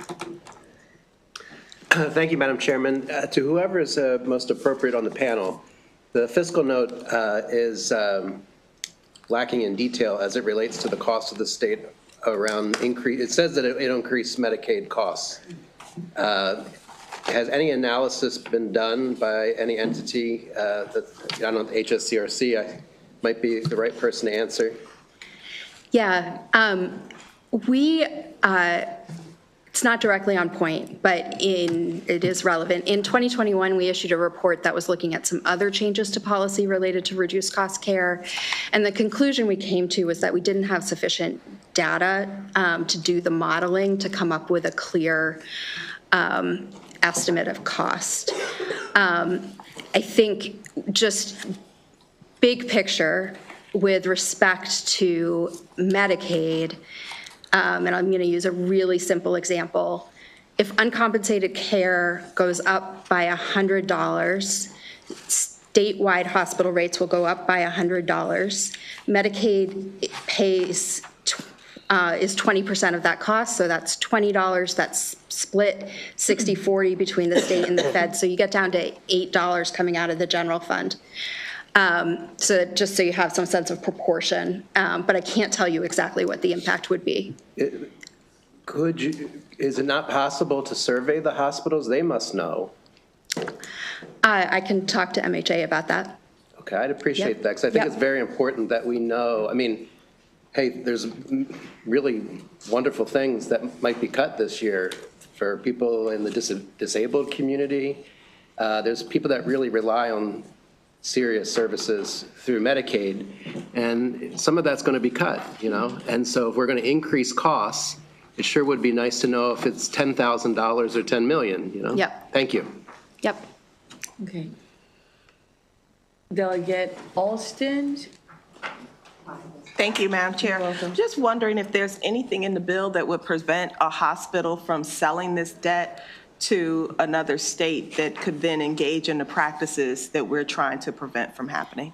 Do you want to take it? Yeah. Okay. Existing law already prevents the sale of debt in Maryland, so it's just not allowed.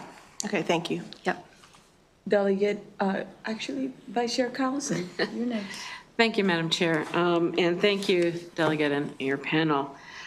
So back in 2022, we passed a bill based on a study that said that hospitals had overcharged people who were eligible for free care by as much as $60 million per year. So that's, you know, it's not a perfect number, but it was a significant number.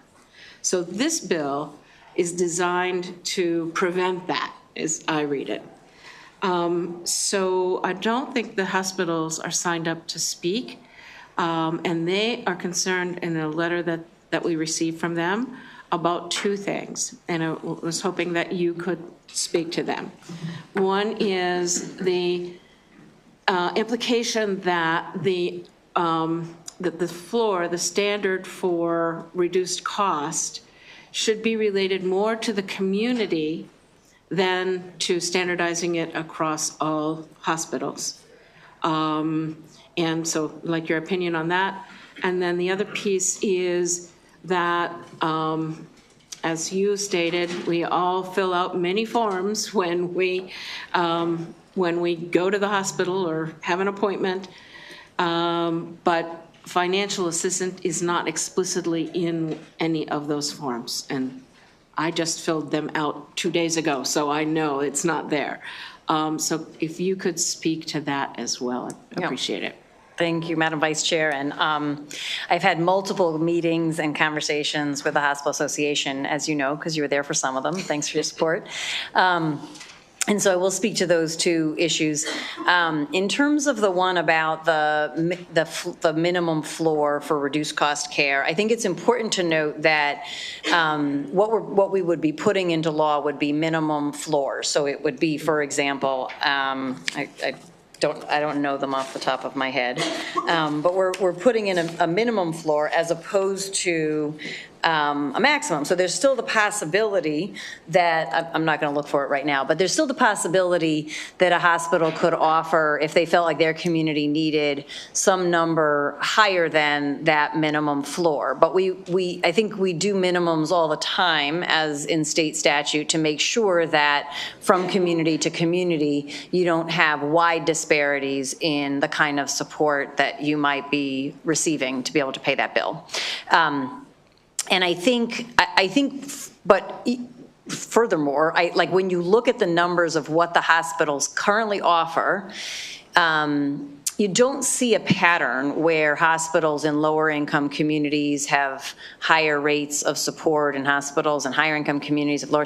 It sort of is just all over the map. It's somewhat random. I mean, I don't know what the reason is behind the current levels that are offered by the hospitals, but the report that was done by HSCRC a couple of years ago shows the levels. I think I've linked it in my testimony. If anyone can't find it, I can send it to them.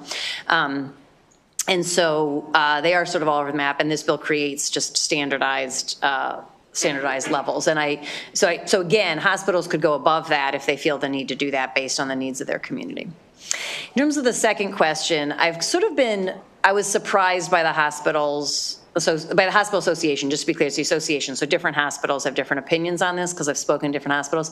The association's position on this one has kind of been the most surprising to me because there are so many pieces of paper that we sign.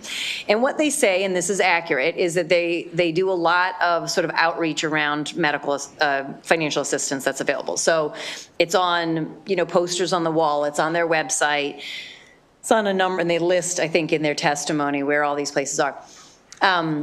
But there's no way to confirm that somebody has seen those. And so for me, it's really important that the way we confirm that somebody has looked at a financial assistance policy and knows that it's available for them is to ask them to sign to say that they saw it. So while it is true that there's been a number of ways that hospitals have improved their communication about the financial assistance policy since we passed the bill in 21 or 22, we still aren't sure that people are seeing it. And so in the same way, I think, every time we go into the hospital or doctor, you sign a paper saying, I know if my insurance doesn't cover this, that I'll be billed directly. I'm the person who's responsible, right? So we know we sign every single time there's a document that we sign when we go in, and it would be sort of similar to that. And I also understand this is the financial assistance policy. And I really, it sort of has been described as a paperwork burden. And I guess one paper on top of 15 papers is more than 15 papers. But when you're signing all the papers, I'm not sure why that one becomes the burdensome one. And I think the value of it is worth the additional paper. And if I may, Madam Chair, just for the committee, in my signing of the forms last week when I was getting ready for a hospital visit on Friday, I had to actually sign a form saying that I had read the tobacco policy of the hospital. Okay. So that was a new one to me. And like I said, I'm a consumer of healthcare, so I question how financial assistance is less important than the smoking policy in the hospital. Well, I hope that you are healthy and well in short order, and thank you for sharing that experience. Thank you. Any other questions? All right, seeing none, thank you so much for your testimony.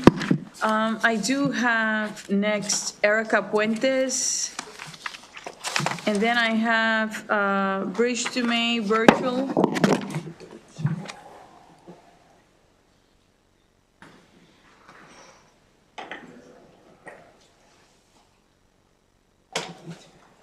Hi, how are you? Good afternoon, I'm doing well, thank you.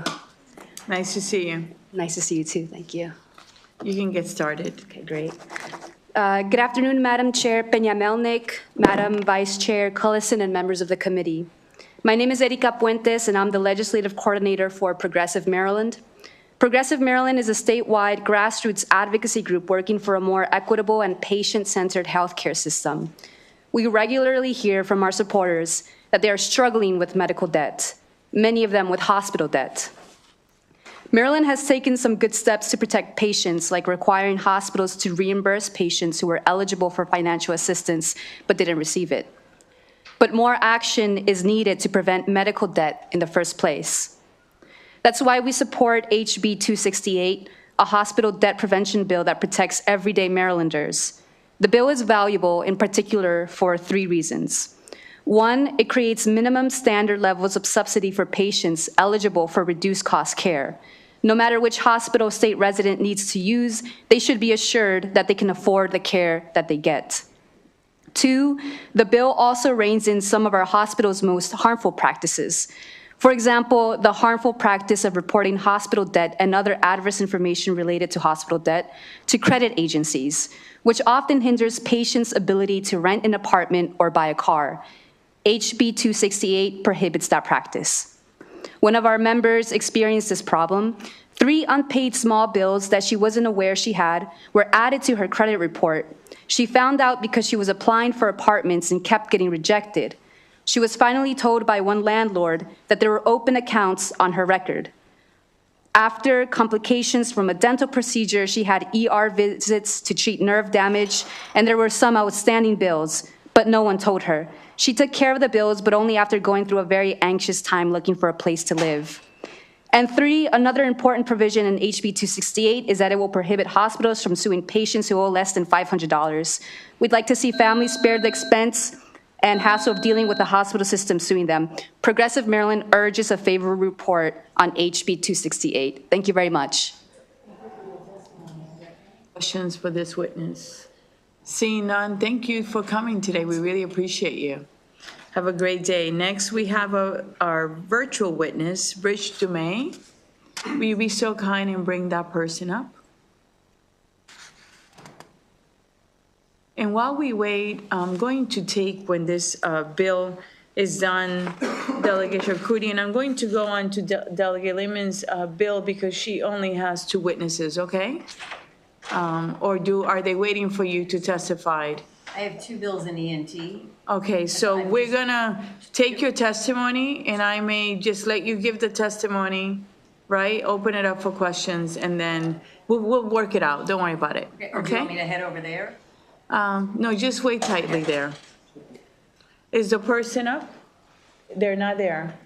Okay, so that person is not there virtually, so this will actually conclude the bill hearing on House Bill 268. Delegate Charkoudian, come up for House Bill 32, please. Okay. And you don't want my panel yet? Why don't you go ahead and bring them? Okay. I may take a break and then go Sorry, to the Delegate. other one. Go ahead. Okay. We've got Office of Public Defender and you're up, yes. All right. Okay, thank you. You have a lot of witnesses. Do it. A lot of support. Well, thank you. Go ahead. Okay. Madam Chair, Madam Vice Chair, colleagues, again, Delegate Lori Charkoudian, I'm here asking for a favorable report on House Bill 32. I think I have technical experts around me, so I actually just want to give a little bit of context for this and why it is that I'm bringing this forward. And this is a bill that is still a work in progress. You have a series of amendments that I've submitted, and we're still in conversations with the Department of Health. But I want to highlight why this bill is needed. I think this committee is fairly familiar with a couple of the processes of individuals who suffer from behavioral health issues and end up connected to the criminal justice system. And one of the things that is available is the concept of someone being determined to be not criminally responsible. And if someone's determined to be not criminally responsible, they find themselves in a state hospital, assuming beds are available. And I know that this committee has done a lot of work on beds, and one of the challenges we have is that there's people in those hospital beds and there's people waiting for those hospital beds, and there's not enough beds sort of at every step of the way. And so this bill, one of the goals of this bill is to make sure that everyone who is in those beds really needs to be in those beds, because others also need access to those beds. So once someone is determined to be not criminally responsible, they're in a state hospital. And I have a particular constituent whose case I've been following for a very long time, and he's been, and it was sort of following his case that I learned about the opaqueness and some of the challenges of the process to actually be released from a hospital when one is determined to be not criminally responsible. And so this is someone who has so there's a treatment team that's actually working with the patient on an ongoing basis. And then there's a forensic review board at the hospital who is responsible for recommending that the patient is ready to be in a community setting or not. And that recommendation goes to the Office of Administrative Hearings, and then they make the determination, and the state's attorney has the ability to weigh in on that as well. But I'm going to tell a little bit about this particular patient, because I think this is where I realized we needed more clarity. As I was trying to understand how someone who had put his hands on a police officer would have probably gotten probation before judgment or a few weeks in jail had he gone through the regular criminal justice process, has now been in the state hospital for 6 years, and his condition continues to worsen. And I was trying to figure out and work with his family and make sure he was getting the treatment that he needed. And I kept asking these questions of, like, how does one transfer to community treatment? And the treatment team thought one thing. And so then I went to the administrative hearings, and I talked to the Office of Administrative Hearings, I talked to the district court. I had multiple conversations where nobody could articulate for me or point to a place in statute that clearly articulated what the steps were to go through the forensic review board and have the possibility of being recommended for release. And in particular, when I went to see what that process was so I could support the family to engage in it, that's when I found out the forensic review board is something that every hospital has, but it's not in statute, there's not explicit regulations. And so as a result, what I was hoping to do was tighten up the statute around it. What I am doing is actually writing it into statute so that we can have accountability and transparency around the process. So you'll see, for example, in Department of Health's testimony that they already have a forensic review board at every hospital, which is accurate, but the processes are different, and the processes are not, we're not able to really monitor or see them sort of from the outside. So this bill, and again, you'll hear some of the specifics and the technical side of it, but what this bill does is it creates the Forensic Review Board in statute so that we can have levels of accountability.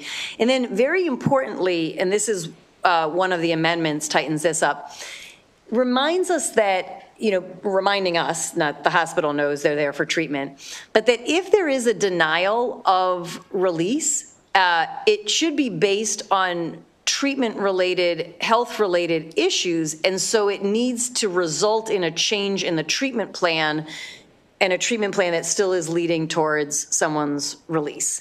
And so those are some of the components that are in this bill. Similarly, post-release, the statute is sort of hazy on how somebody's conditional release can be revoked. And again, we want it to be tied to always safety of the individual and the community, but also treatment. And so if there's revoking that's happening, it's tied to a treatment plan that then again can maximize the likelihood that someone can function and flourish to the best of their ability in the community setting. So those are the goals of the bill. There's amendments we've already requested. We're in ongoing conversations with the Department of Health, and so there'll be probably additional amendments. I'll stop with my piece there and look forward to everyone hearing from my panel. I think you should go next. Good afternoon, Madam Chair, Madam Vice Chair. I'm Sanjeev Varghese with the Public Defender's Office. I'm at our office at Spring Grove Hospital Center, where my clients, for the most part, interact with the FRB through their treatment team. As Delegate Charkoudian said, the FRB is there already being implemented at each of the state facilities. But the process at each of the state facilities is different depending on which hospital you're at. The FRB does not have a treating relationship with the individual who is being committed there after a finding of NCR. The treatment team, the psychiatrist, the social worker, the nurses, the other staff on that treatment team have that fiduciary duty and responsibility to that patient's clinical presentation and to work with them to get them to a place where they're stable and ready to be discharged in the community. The FRB does not have that same obligation. And sometimes that obligation that the FRB sees is the image of the department. And that's been testified to at hearings that I've had before the Office of Administrative Hearings, where a psychiatrist had recommended an individual be released to the community, presented that case to the FRB. FRB said no. At the hearing, that psychiatrist is then forced to testify as to the FRB's opinion, as opposed to their own expert clinical judgment. This bill would enable the FRB being established, but it would also establish that the FRB would designate an expert of their own, a person who is reviewing the case and does not have that treating relationship with the individual, to present the FRB and the department's opinion as to eligibility for readiness for conditional release. That would also enable the treatment relationship between the patient and that treatment provider, the psychiatrist, to be maintained and to be a productive one where the patient is able to be open and work with their treatment team to advocate for their needs and be able to move forward. Thank you. Very briefly, I had a client a few years ago who had been diagnosed with cancer. She was dying. She was in hospice care. Her treating psychiatrist wanted her to be released to be able to go back home to North Carolina so she could pass with her family. She had no ties in Maryland or even in Baltimore. Her psychiatrist wanted her to go back. The FRB said no. So at that hearing, the psychiatrist had drafted a report indicating that she should not be discharged to go back to North Carolina to be with her family. Thankfully, the administrative law judge at that hearing agreed that she was not posing a danger to anyone. She was in hospice care. She was on oxygen. She was in a wheelchair and couldn't move. The administrative law judge agreed and ordered that she be discharged, or recommended she be discharged, and she was able to go and pass with her family. Thank you. Thank you for sharing that story. Who would like to go next? I can go. Thank you, Madam Chair and members of the committee. I'm Juliana Falkowski. I'm also an attorney in the Mental Health Division of the Public Defender's Office. Sure, thank you. I want to talk a little bit about the Community Forensic Aftercare Program, which is the side of the Department of Health that monitors our clients when they're conditionally released in the community. This bill would establish that program in statute, but it is existing, and it's existed since potentially the 80s. At Perkins, it was established. So really what we're trying to do with this bill is create minimum standards for CFAP. We're trying to create a floor for what monitors are expected to do with our clients. They're all social workers, but they're not in a treating relationship with our clients. So we believe they shouldn't be substituting their judgment for clinicians in the community. They generally work with our clients' treatment teams, and then they can make recommendations and enhancements that can help to keep our clients in the community. We really understand that the department certainly has limited resources, and we're not trying with this bill to make it so that the department has to have an additional fiscal cost. But we are certainly seeing from case to case that standards tend to vary, and what our clients have access to is different across the state, depending on what facility they're coming out of, depending on what monitor they have. So this bill is certainly tied to the beds issue, like Delegate Charkoudian said.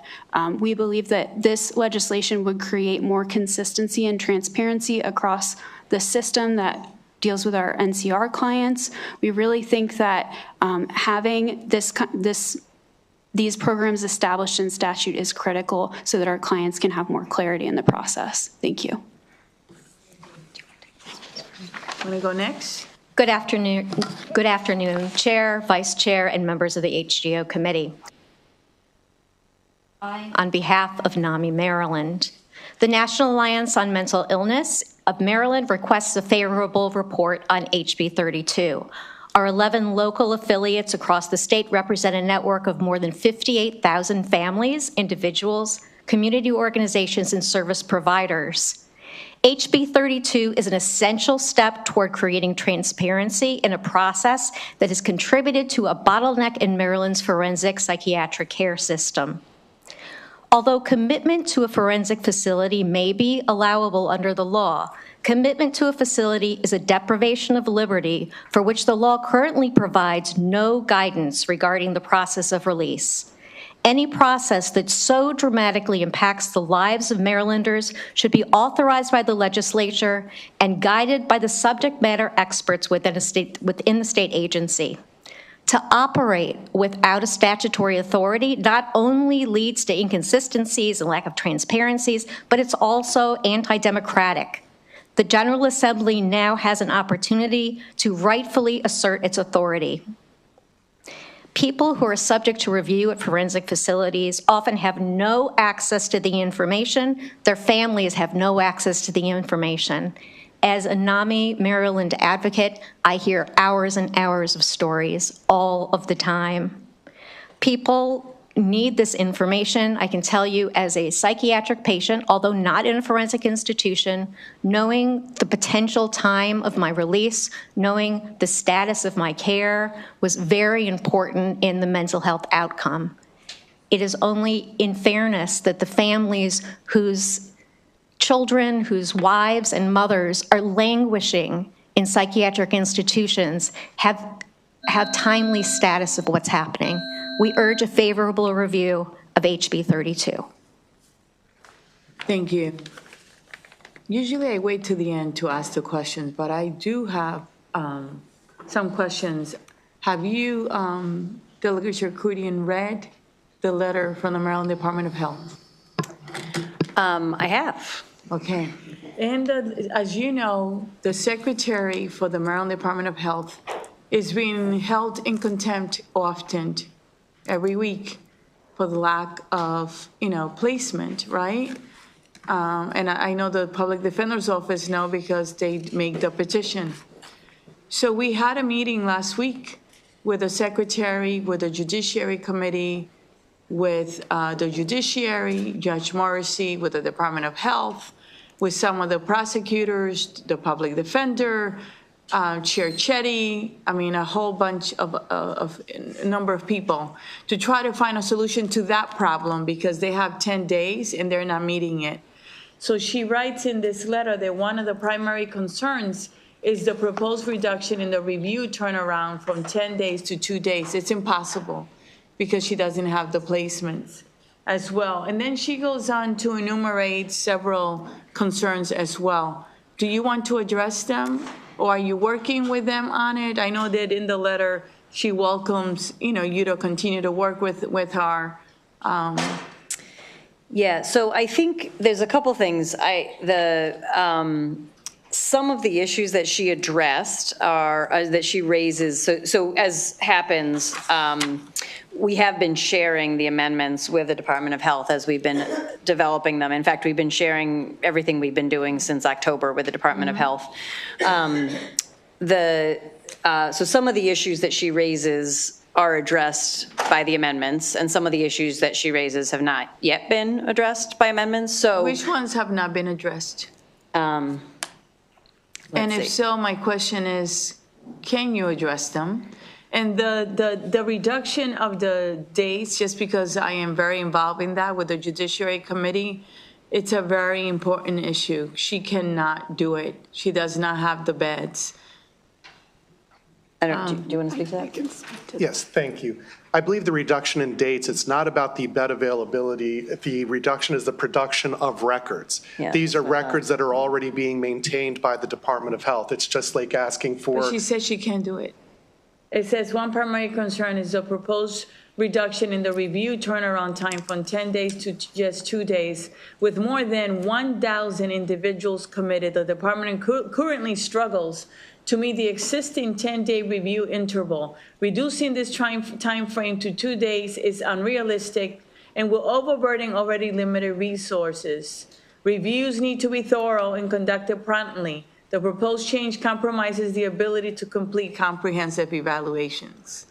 My understanding is that what part of those reviews is to determine, and I think it's about record keeping and about the way that they maintain those records and whether there is attorney work product encompassed within those records as they're being maintained. And I think that might be the issue. I think if they were to separate the actual progress notes and the review of the individual who's out on conditional release from any communication with their attorney that could be work product, that wouldn't need that extended period of review. I'll say this. I think, so let me say it this way. I'm open to hearing more about that. I did think it was a turnaround for documents as opposed to requiring additional work. I thought it was a sort of a document turnaround issue, but let me look at that. If you can work with them, I really would appreciate it. But let me open it up for some questions, see if there are any questions from any of the members. I'm looking to my left, see none, and to my right, I don't see any. So if I would ask you, oh, Delegate Taveras, I did not see your light. Go ahead. No, thank you.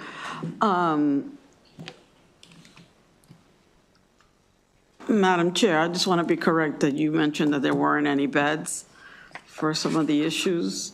Right now, we are struggling with beds. Yes, so in that light, is it possible for us to also consider out-of-state placements? I know that there was, in the case that the gentleman said that, going to North Carolina was a possibility. The thing is that out-of-state placements could be something that we should put on the table. Have y'all considered that? So I think this bill doesn't really get it, as comprehensive as this seems and as many moving parts as it has, it's actually a relatively narrowly tailored bill that's really about how the review happens to decide if someone's staying in a hospital and then making sure that ties to treatment, and then how a review happens once they're being sort of supervised in a conditional release. It doesn't get to where the conditional release should be, what additional resources we could bring to the table. So it sort of is, I don't know how I feel about it. I'd have to learn more about that possibility. But this bill is kind of silent on where those placements are. And I recognize that having the placements is one of the challenges, but this is related to sort of the process around release. Thank and you. if I may, for Delegate Taveras, that is already considered. It's just really complicated depending on what type of beds as well. Thank you. You're welcome. Delegate Alston. Thank you, Madam Chair. I'm assuming this is going to subcommittee or special? I'm not sure yet. Okay, then I'll wait, because I have a lot of questions, but I don't Yeah. want to do it in this format. Yeah. And then there was, would like to give the delegate an opportunity to speak to the fiscal note on the bill.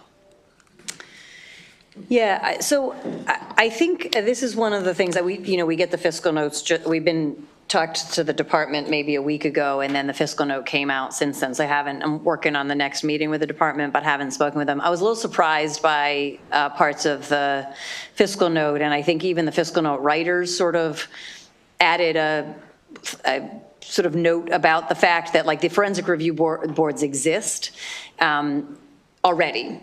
So there's not a new set of positions that the bill is creating, and so it's a little unclear to me what the costs were that were reflected in that fiscal note, because the boards exist, the people are there, and this tightens up the rules under which they're operating, which may lead to a higher cost, but it shouldn't lead to having to hire a number of additional people because the people are already there. They do already have forensic review. So it's one of the things that I need to get a better understanding of. It was significantly higher than I expected it would be. Thank you. And I didn't mention it, but the fiscal note, it's a problem this session. A lot more. I've heard. A lot more heard than it might I am be. allowed to pass. So I would encourage you to keep working it with the secretary and see where you can get. I will. If I could just point out, because I did find the section that we were talking about earlier. It's on page 5, line 27. If the program receives a request for records, it shall provide the records within 48 hours after the request. So again, that still may be more than it looks like they indicate they can't do it. Do that, but I just want to make sure we're clear that it's about records and not adding another review within 2 days or something like that. Okay. Yep. Any other questions? All right, seeing none, thank you so much for your testimony. Really appreciate it. Thanks for letting me go in this. My I'll head pleasure. across the hall now. So we have Delegate Lehman, we're going to get to you. We just have 2 witnesses. One, if I may have Courtney Bergen, it's favorable with amendment. And will you be so kind, actually pull up the unfavorable virtual? Let's go with the unfavorable first, just to be balanced since we had a lot of favorables, okay? And then Courtney, if you can wait. And the virtual one, unfavorable, is Tracy. Good afternoon, ma'am. How are you? Will you be so kind and get started? Good afternoon. You can get started. You can begin your testimony. Can you hear me? I'm sorry. I thought you were talking to somebody else. Are you talking Yes, to me, Tracy? yes, yes. Oh, my apologies. It's Good okay. afternoon. If you could introduce yourself and give us your testimony. You have 2 minutes. And welcome to the Health and Government Operations Committee. Thank you. Good afternoon. My name's Tracy Varda. I'm an assistant state's attorney with Baltimore City State's Attorney's Office. I've been doing our mental health court fair and circuit court for the last 14 years. And I'm testifying today on behalf of the MSAA, testifying against House Bill 32. If the CFAP section of this bill passes, it will significantly add to the shortage of hospital beds. When not criminally responsible defendants are released on conditional release, they're monitored by CFAP. If an individual violates a condition of their conditional release, CFAP will notify me or the state's attorney's office, and I have to decide whether to request a hospital warrant. If I request a hospital warrant, the individual is picked up by the sheriff's office and transported back to the hospital, taking up a very necessary hospital bed. Currently, if somebody violates their conditional release, CFAP notifies me about the violation and what enhancements they have made to the individual's treatment plan to allow this individual to remain safely in the community. And because and only because CFAP enhances the treatment plan, usually I will decide not to request a hospital warrant and the individual will stay in the community. This bill will not allow CFAP to enhance treatment plans, and here's what will happen. If that happens, CFAP notifies me, and because there are no enhancements, I will have to ask for a hospital warrant. I've already had 3 cases in January where I have received notification of violations, but with the enhancements, I have agreed to not ask for a hospital warrant, and the individual has stayed in the community. And it's important to note that if I do get a hospital warrant, that individual has to be immediately admitted to the hospital, and they will jump over all of the inmates who are waiting for a hospital bed, sometimes months they've been waiting, and these hospital warrant individuals will jump over them. CFAP has 11 licensed social workers. They're all LCSWs. They're trained in evaluating and developing treatment plans. And if I could just say, I have worked with them for years, and I trust and value the expertise, and I have relied on them. And their goal is to keep people in the community, and this bill will not allow to do that. And they do an excellent job of keeping them, but it's my concern that I'm going to have to ask for a lot more hospital warrants, and I'm just one jurisdiction. So for all these reasons, we would ask for a non-favorable report specifically to the CFAP portion of the statute. Thank you. And thank you for your time and your testimony. We appreciate it. I'm going to open it up for questions. I see Vice Chair Collison. Thank you, Madam Chair. Thank you, Ms. Barta. Have you worked with the delegate, the sponsor of the bill? And I understand there are some amendments, and I'm wondering if you've talked to her about those amendments and if that might be addressing some of your concerns. Actually, I was informed of this bill by MSAA 2 days ago. Actually, no, let me say, Ms. Hilliard from the Public Defender's Office brought it to my attention, but honestly, I hadn't paid much attention, but it was specifically just brought to my attention. I've not had the opportunity to talk with anybody. I did talk with Ms. Hilliard quickly to let her know my concerns, and I do believe she said that that is an issue that may be addressed. So might I ask that the appropriate person, whether it's you or someone else in the organization, be in touch with the sponsor to make sure that you're not missing each other? Absolutely. Thank you. Thank you. And we know the sponsor well. She will definitely make herself available. Okay. Thank you. Any other questions? All right, seeing none. Thank you so much for being with us. We appreciate it. Thank you. You're welcome. Next, we have the last witness for this bill, Ms. Courtney Bergen from the Disability Rights Maryland. Good afternoon, Madam Chair, members of the committee. My name is Courtney Bergen, and thank you for the opportunity to offer testimony on House Bill 32. DRM strongly supports HB 32, which would standardize the Forensic Review Board process and increase transparency for the Community Forensic Aftercare program serving individuals who are found not criminally irresponsible. We simply wish to offer a single friendly amendment to ensure the FRB remains focused on their duties to provide appropriate care to individuals who are committed to their care and custody. This amendment would simply require the FRB to document whether the hospital is fulfilling its obligations to provide necessary care and treatment, any specific care or treatment needs for the patient to be ready for discharge, and most importantly, who will be responsible for guaranteeing access to the recommended treatment in a timely manner. DRM has had several clients who have been stuck in state hospitals for inordinate amounts of time simply because the state has failed to provide access to necessary care and treatment that was both required by the court and necessary for our clients to attain discharge, including but not limited to substance use treatment, individual psychotherapy, and specialized group interventions. People who are found not criminally responsible are sent to state hospitals to receive mental health care. And if the hospital is not documenting their responsibility to provide this care, we fear it could inadvertently lead to the care team losing sight of its duty to the patient and inappropriately deprive our clients of liberty. So we urge the committee to support House Bill 32, and we appreciate your consideration of our suggested amendment. Questions for this witness? Vice Chair Collison. Thank you, Ms. Bergen. Thank you, Madam Chair. So I'm going to ask you the same question I just asked the last witness. Have you worked with the sponsor on this amendment? Yes, we have, and they've been very cooperative, and we've really appreciated that conversation. Thank you very much. Any other questions for this witness? All right, seeing none, thank you very much for your time and your testimony. This concludes the bill hearing on House Bill 32. We're going to move on to House Bill 384. Delegate Lehman, it's Maryland Disability Service Animal Program. And if you will be so kind and bring Sharon Doles, and I believe there is a virtual witness, Danielle McCann. Thank you very much. Good afternoon, and thank you for your patience. And everyone else is waiting. We appreciate it.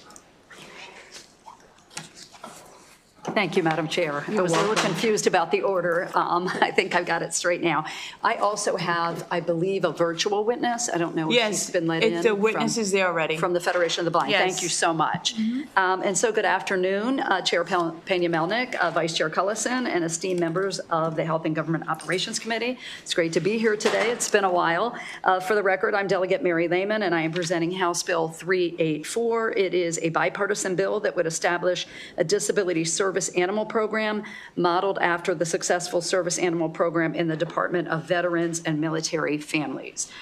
Through a partnership of the Department of Disabilities and nonprofits in the business of training service animals, the bill creates a new grant program that would expand the department's resources so it can better reach constituents who need service animals. The program gives the agency the ability to select one or more nonprofits to participate in the program. When citizens apply for a trained service animal, they would be referred to the nonprofit organization that best fits their needs. Through this program, the department would be able to provide grant money to the selected nonprofits to fund their training services and needs. It would then be up to the recipient organization to match the applicant with the service animal and provide necessary training for successful service animal use. The Department of Veterans and Military Families program that I mentioned was redesigned in 2022, resulting in the hiring of a part-time contractual employee to manage daily operations, and that grant specialist oversees various administrative and program tasks. With its new design, that program has been very successful. It has served 500 veterans, provided more than 2,000 therapy sessions, and trained and placed 15 service dogs. 90 volunteers have been trained, and 28 equine therapy staff have also been certified by professional organizations. So this program in the Department of Disabilities, I believe, can be equally effective and for a limited upfront cost. I do understand the fiscal note and the Maryland Department of Disabilities believes there may be a greater upfront cost to establish this service animal program. And I and the Senate cross-file believe there is a lower note, and I will address that briefly. But I did speak to Assistant Secretary Blackfield. I want to assure all of you about the concerns regarding the fiscal note and the possibility that she raised of maybe shared resources between that veterans program and this new Department of Disabilities program. I will continue to work with her and the Senate cross-file on this issue to find consensus. So I'm going to close by saying I believe a program modeled after the very successful Maryland Veterans Service Animal Program that would serve a broader constituency can have a tremendous and positive impact for a population that needs trained animal support to improve their quality of life. I thank you and urge a favorable report. Thank you. Next, please. Good afternoon, Committee Chair Paina-Melnick, Vice Chair Collison, and members of this committee. My name is Sharon Doles. I'm the Deputy Executive Director for the ARC Maryland. The ARC Maryland is a statewide advocacy organization that's dedicated to preserving the rights and improving the quality of life for individuals with intellectual and developmental disabilities. We are pleased to support House Bill 384, which establishes the Maryland Disability Service Animal Program. In addition to, you have my written testimony, I just wanted to address a couple things and show the benefits that this bill would provide. Over 61 million people in the United States are living with disabilities. Less than 1% are teamed with service dogs. Service dogs specifically trained to perform disability-related tasks have long been known to provide invaluable support and assistance to individuals with disabilities. These specifically trained animals are not only loyal companions, but they enable their handlers to live, work, attend school more independently and confidently in their daily lives.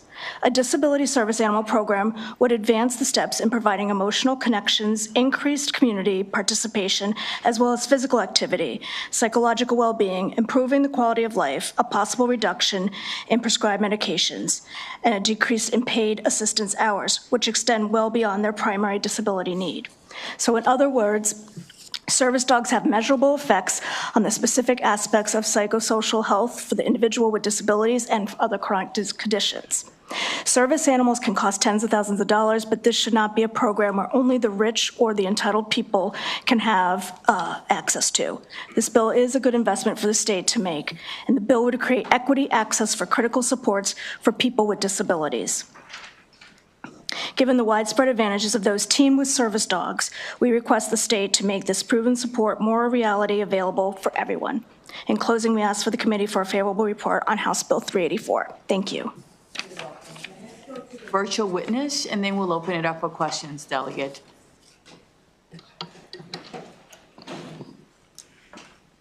Good afternoon. Can you hear me? Oh, yes, ma'am. Can you hear me? All right. Yes, you can. You can. Good afternoon. You can get started. Okay, thank you so much. You're welcome. You for, having me. My name is Danielle McCann, and I am a member of the National Federation of the Blind of Maryland. And I am currently matched with my 5th guide dog. Her name is Cammie. She's under my desk right now. And I really hope that you are in favor of this bill because there's nothing like working with a dog. Now, for me as a blind person, I have 2 options. A cane, which is an obstacle finder, or a dog, which is an obstacle avoider.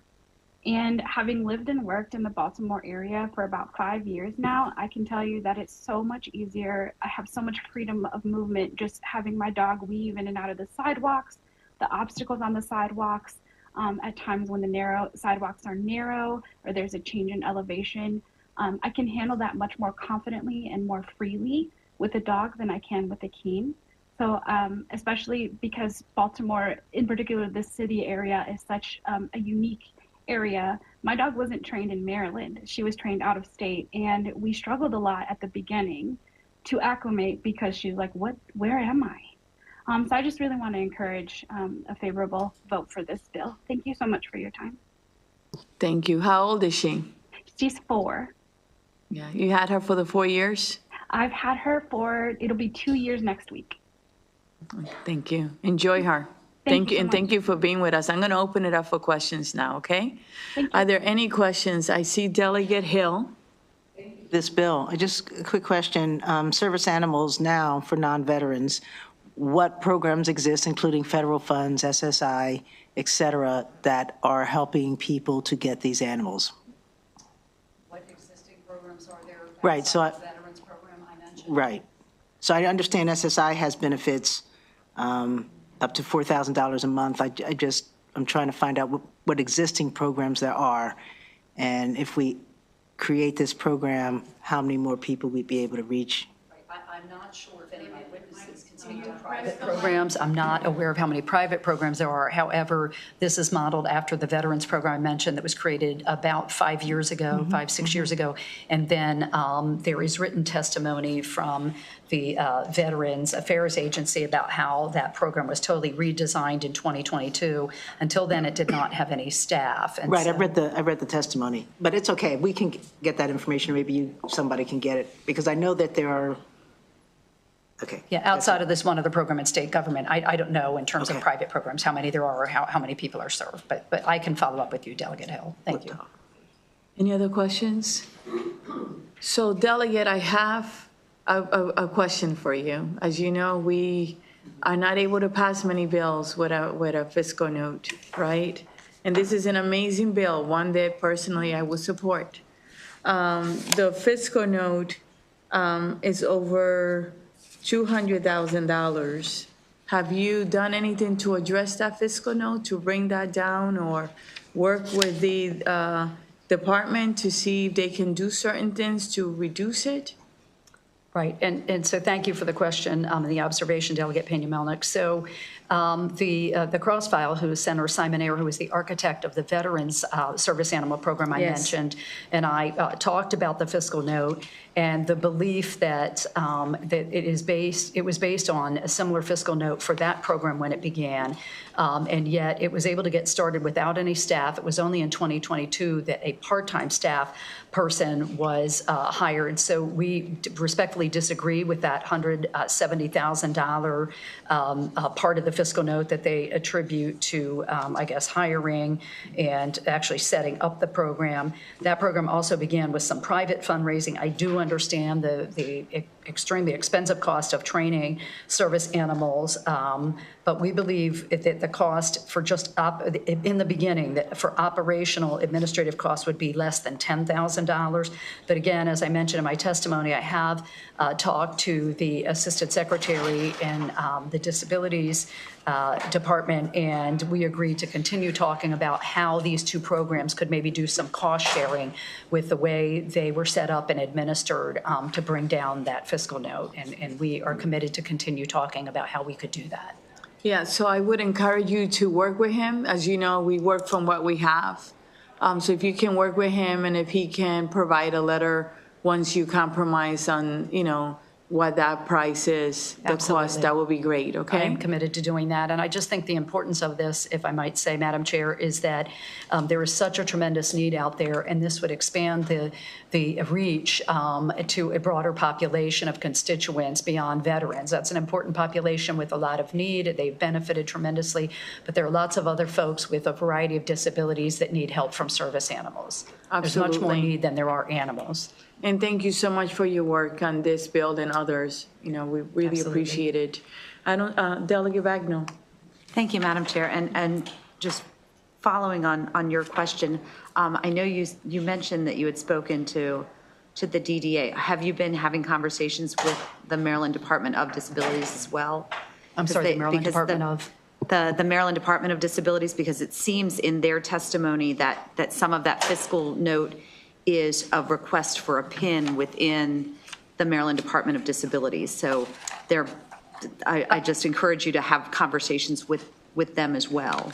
Yeah, the one person I spoke to was Assistant Secretary Blackfield, and I will continue those conversations.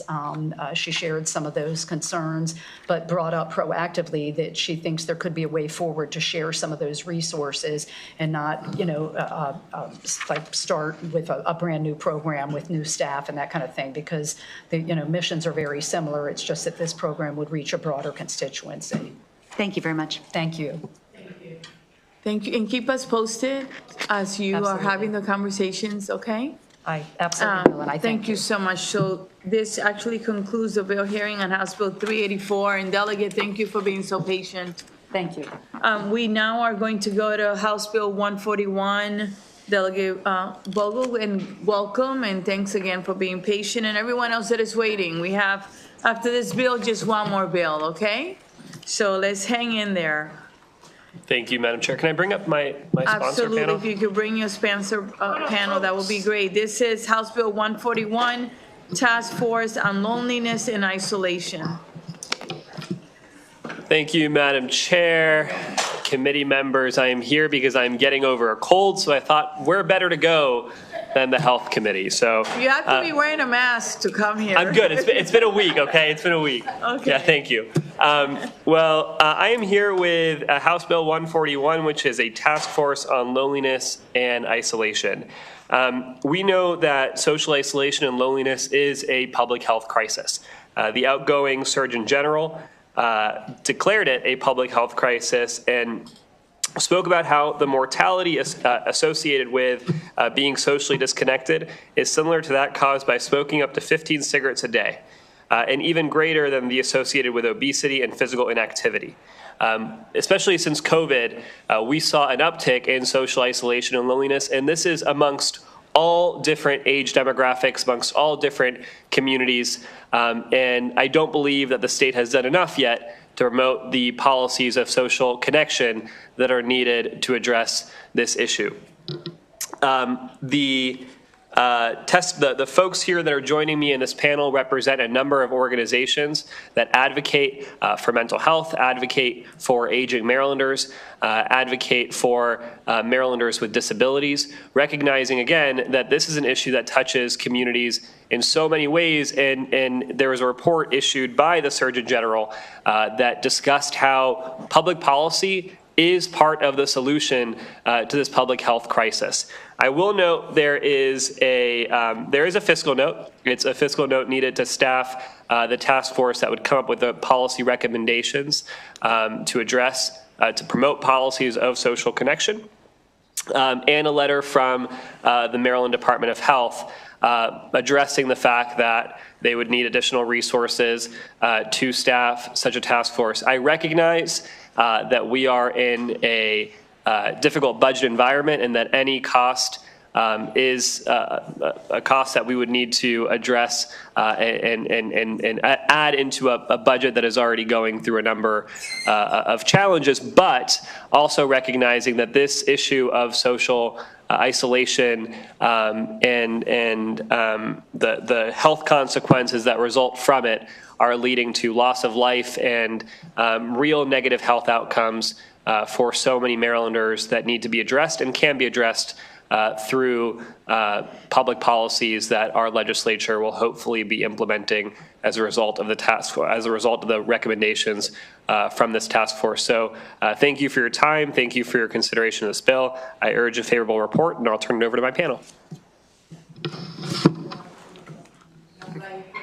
Thank you.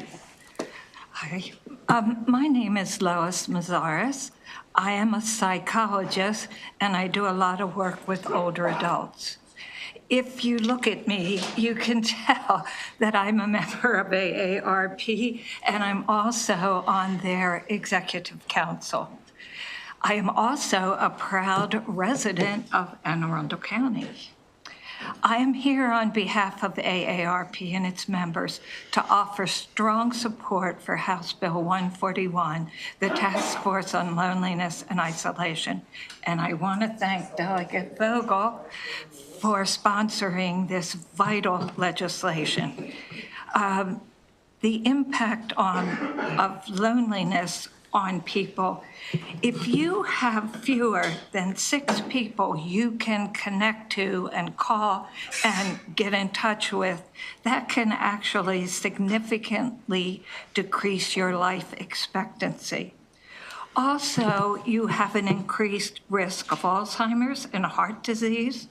You have unexplained physical symptoms, chronic pain, headaches, which no one can account for. And among this population of the lonely and isolated, there are much higher rates of anxiety and depression. As a psychologist in Anne Arundel County, I'm actually seeing it firsthand.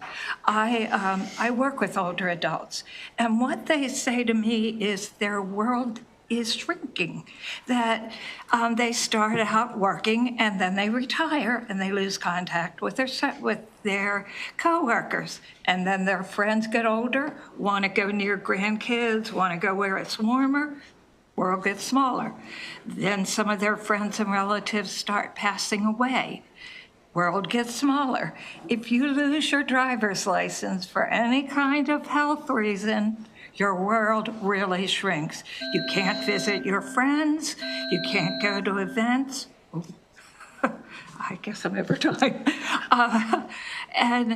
I will just end here, since I have more testimony. I really feel that there are two big problems for older adults.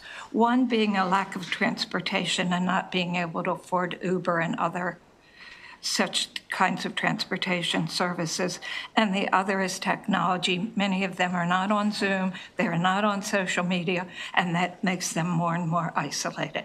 Thank you for allowing me to testify. Next, please. Good afternoon, Madam Chair, Madam Vice Chair, members of the committee. I'm Rachel London. I'm the Executive Director of the Maryland Developmental Disabilities Council. I am also the Chair of the Maryland Developmental Disabilities Coalition. You have both of our testimonies. We are here in support with amendments. I want to thank the sponsor for recognizing that the experiences of people with developmental disabilities are critically important in these situations. In fact, they experience significantly higher rates of loneliness and isolation. In fact, some studies have shown that more than 50% of adults with intellectual and developmental disabilities feel isolated. Makes a lot of sense. I want to say ditto to my panel mate that went before me. For a lot of people with intellectual and developmental disabilities, though, their world already starts small. There are lack of accessible options, there are a lack of social opportunities, and there's a lot of stigma. So again, we are in strong support with the amendments to both include a representative from the DD Council, that is my organization, and the DD community. The council knows a lot about this. During COVID, we acted very, very quickly to fund connection and engagement grants with our partners at the ARC Maryland. And with over $200,000 in our funding, we helped more than 3,300 Marylanders with developmental disabilities stay connected to friends, to family, to work, and to life, other fun activities. And I can say that we absolutely met our goals to reduce barriers, increase connections, and bridge gaps to full community life for people with DD. And so we are happy to provide our expertise and our experience in that way. And again, both the council and the DD Coalition are strong support with the amendments to add the DD community. Thank you.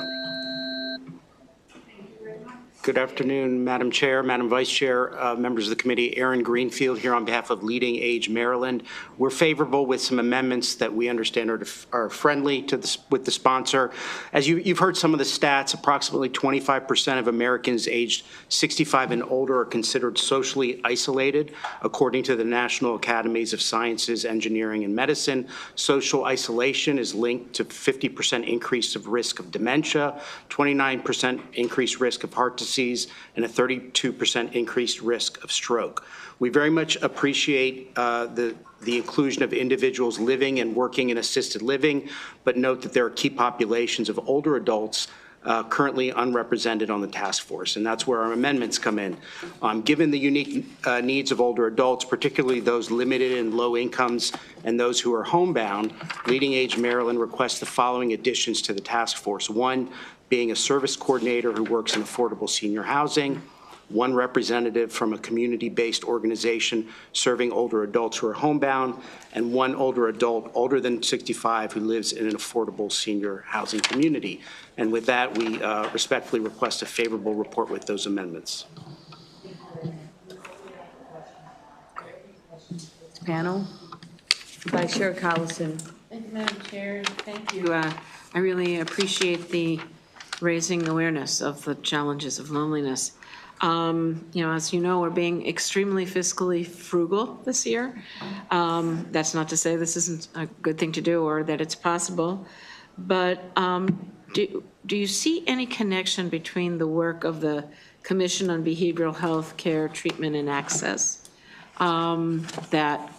where this work, the charge of the task force, could be embedded into that commission, because I serve on the commission and I know, we have a multifaceted charge, and this could definitely be something that, could be considered. And it's a pretty significant commission with lots of different diverse representation.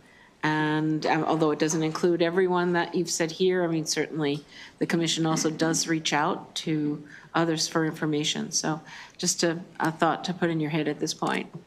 Yeah, thank you so much for that. And I'm happy to have a further conversation to see whether there's opportunities if this bill does not move to add this into the charge. I will say, I think one of the really interesting pieces of this legislation, and it's modeled after legislation from Connecticut actually, where you're bringing together a range of different professionals that interact with folks in so many different ways, right? An example here being librarians from a number of different communities, right? Who can, not just based on policy or not just based on policy related to behavioral and mental health, but based on programs and other sorts of policies and programs that are not in place yet, can advise the General Assembly to put those programs in place. I think it is a very significant issue, one that transcends mental and behavioral health, and one that I didn't feel comfortable just taking a broad stroke and trying to figure out how to legislate a solution here. I really think that this is an issue that should have the key stakeholders at the table to come up with the right solutions. Thank you. Thank you for the consideration. I don't see any other questions for you. Oh, actually, I do, Delegate Gazzoni. Did you just turn it on? Did I miss it? Okay. It's okay.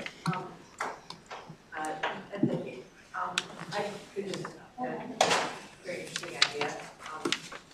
Have you done task force bill last year? I was a little startled to see you have 32 people. What did the microphone is not? One second. Okay, go ahead now. Okay, sorry. That's better. It was us. Okay. And it wasn't. I try not to touch it. It's just temperamental that way. What I was saying was, having done a task force bill last year, I was a little bit surprised to see 32 people, and now you've just been asked to add 3 more. And my guess is you may get additional asks as we go along. So I'm curious about sort of like, if that seems a little unwieldy.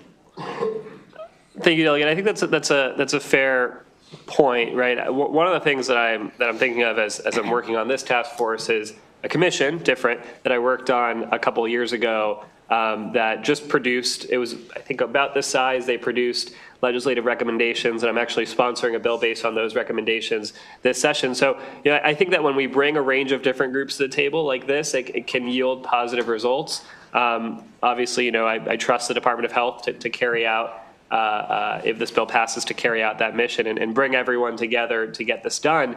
I think it speaks to the issue of social isolation and loneliness, which is an issue impacting the communities represented on this panel today, but is also an issue that touches, again, so many different age demographics, from the youngest students in our state, the youngest people in our state, to the oldest folks in every jurisdiction, in every county, rural and urban, right? So bringing to, and it manifests in a different way depending on where you are across the state, right? So while it is a large panel, I think it is, while it's a large task force, I think it is necessary to bring in those perspectives. We want to advance the right policies to address this. You have another one? Go ahead. I think that I just have concerns. This is a lot of work that you've laid it out to be done in a year. There is so much diversity that I'm just sort of struggling with the idea of what are some concrete actions going to be coming out of this, particularly ones that unfortunately I'm going to have to say don't have a fiscal note attached to them going forward. Yeah, I can't promise that they won't have fiscal notes going forward. I also hope that we are not in a position where 2 or 3 years from now we are still talking about, a budget this constrained. Yeah, look, I think it is a major public health crisis. Addressing the major public health crisis is going to require some investment, either in programs or in policies down the line. And I'm happy to work with the committee the subcommittee in terms of extending the deadline of the report. We can take another look as well to see if there's a way to refine who's who's included, but at the end of the day, I think it's, again, it's an issue of how many different communities are impacted in different ways on this issue. Thank you, though. Sure, thank you. Delegate Bagno. Madam Chair, and thank you for your consideration of this challenge. I'm trying to understand the composition I think following on Delegate Gazone's question, because, where do you house this? How do you find, what is the right agency to find these particular stakeholders and expertise? And I'm wondering, did you model this on the Connecticut bill? Correct.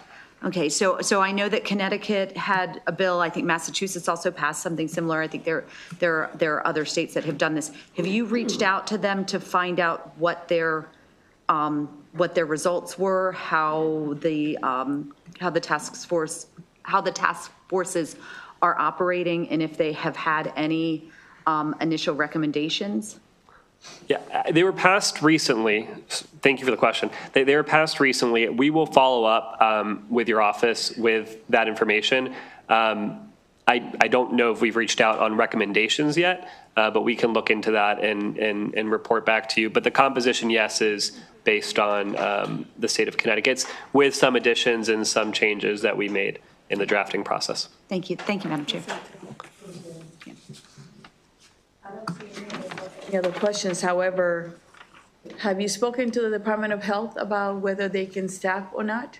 Yes, I mean, they have concerns about capacity and resources. That's reflected in the fiscal note, which I think it's $68,000 for a staffer.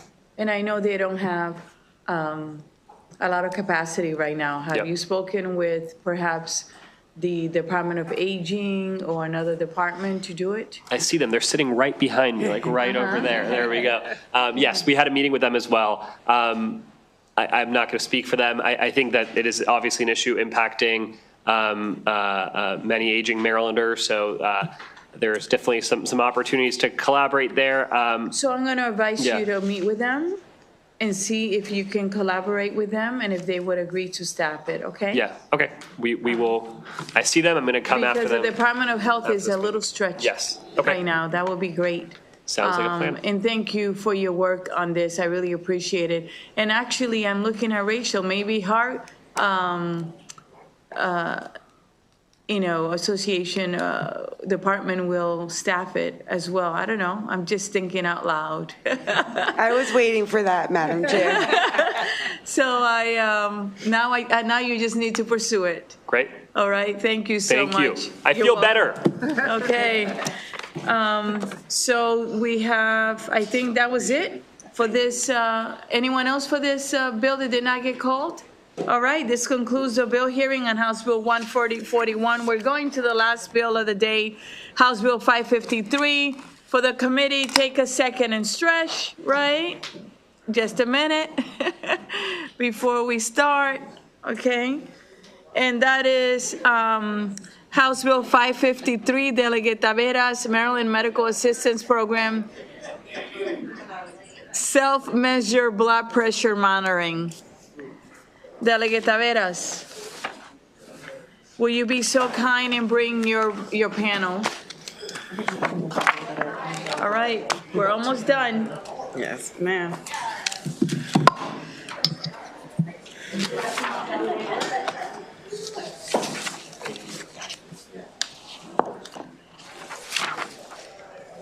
Thank you, Madam Chair. I have with me Kristen Galtney. Galtney. Like the bacon sausage. Okay. From Total Healthcare and two virtual. Yes, and we're going to let them in, so you can get started with yours. Okay, thank you. I hope you enjoyed your key lime pie. Oh, it was very good. Oh, are you sweetening me up? That lets you know. So, that's what it takes to pass a bill here. Thank you, Madam Chair. Can I tell you what it really takes? It takes Ryan Shalega's cookies, right, Delegate Shalega? Ryan's cookies from yesterday, I tell you, that's what it takes. But go ahead. You can ask for the recipe. No, go ahead. So with that, no, we're going to address it. Everything is going to be well, but we just got to start on good grounds. Yes, Thank you, Madam Chair Peña-Melnick and Vice Chair, Chair Cullison and esteemed colleagues. I am here to request your favorable report on HB 553, the Maryland Medical Assistance Program, self-measured blood pressure monitoring. This is a cross-file bill for SB 94, which is Senator Ellis's bill. Hypertension is pregnancy.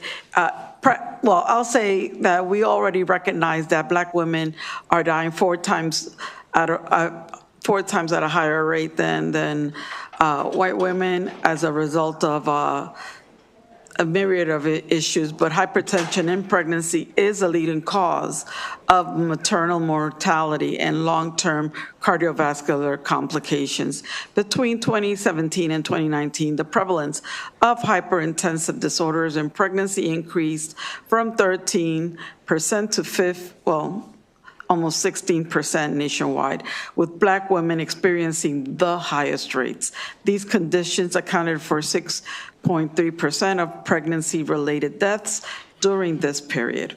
This bill ensures Medicaid coverage for self-measured blood pressure monitoring for eligible recipients, including pregnant and postpartum individuals, and those with chronic conditions such as heart disease and diabetes.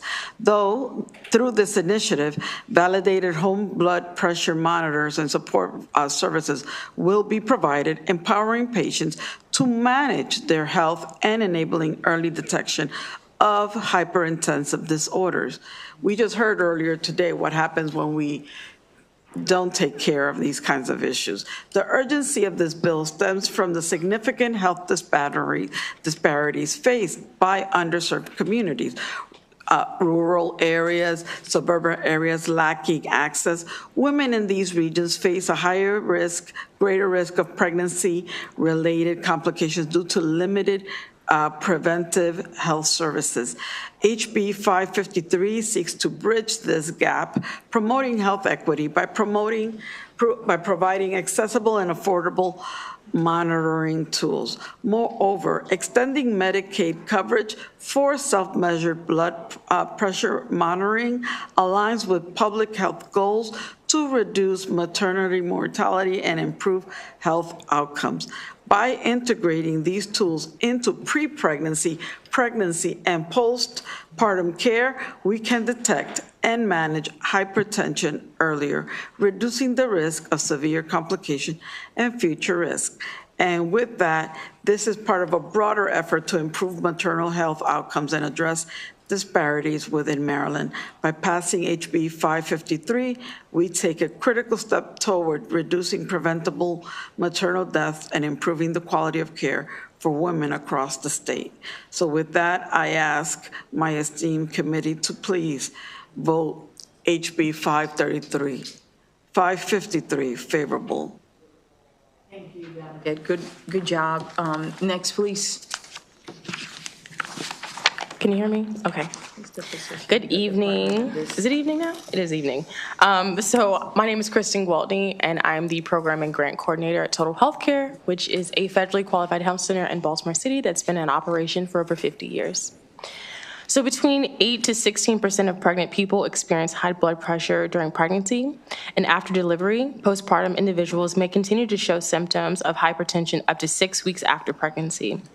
Severe high blood pressure, or preeclampsia, can have negative health outcomes years after the birth of an infant.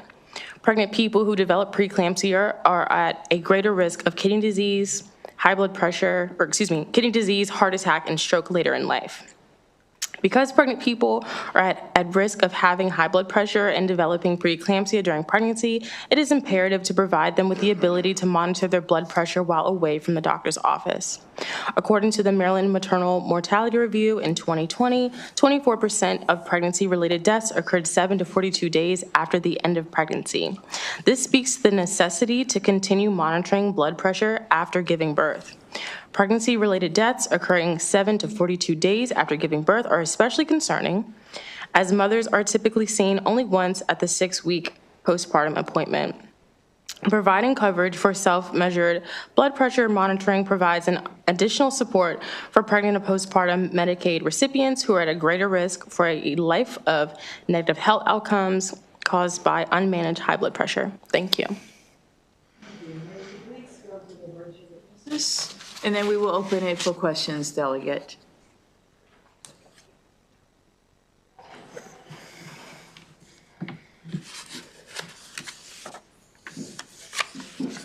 While the witnesses come, just to take advantage of the time, I read the letter of information, actually the letter of support with amendment from the department.